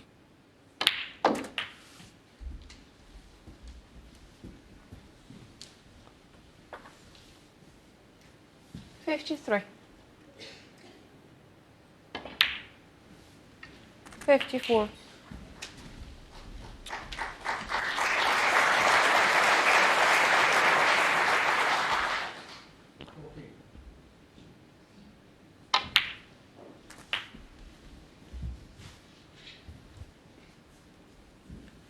'He made his 61. debut 23 years ago, Stuart Bingham.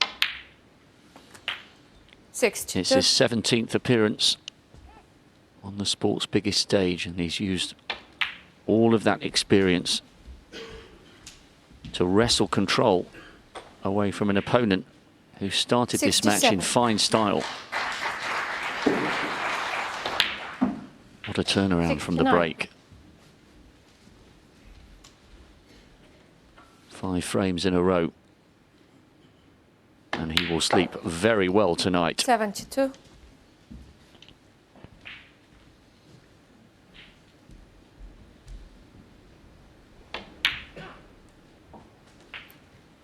76.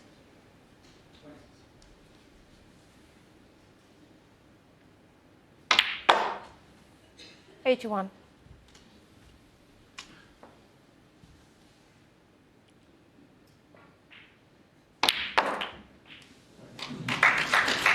87.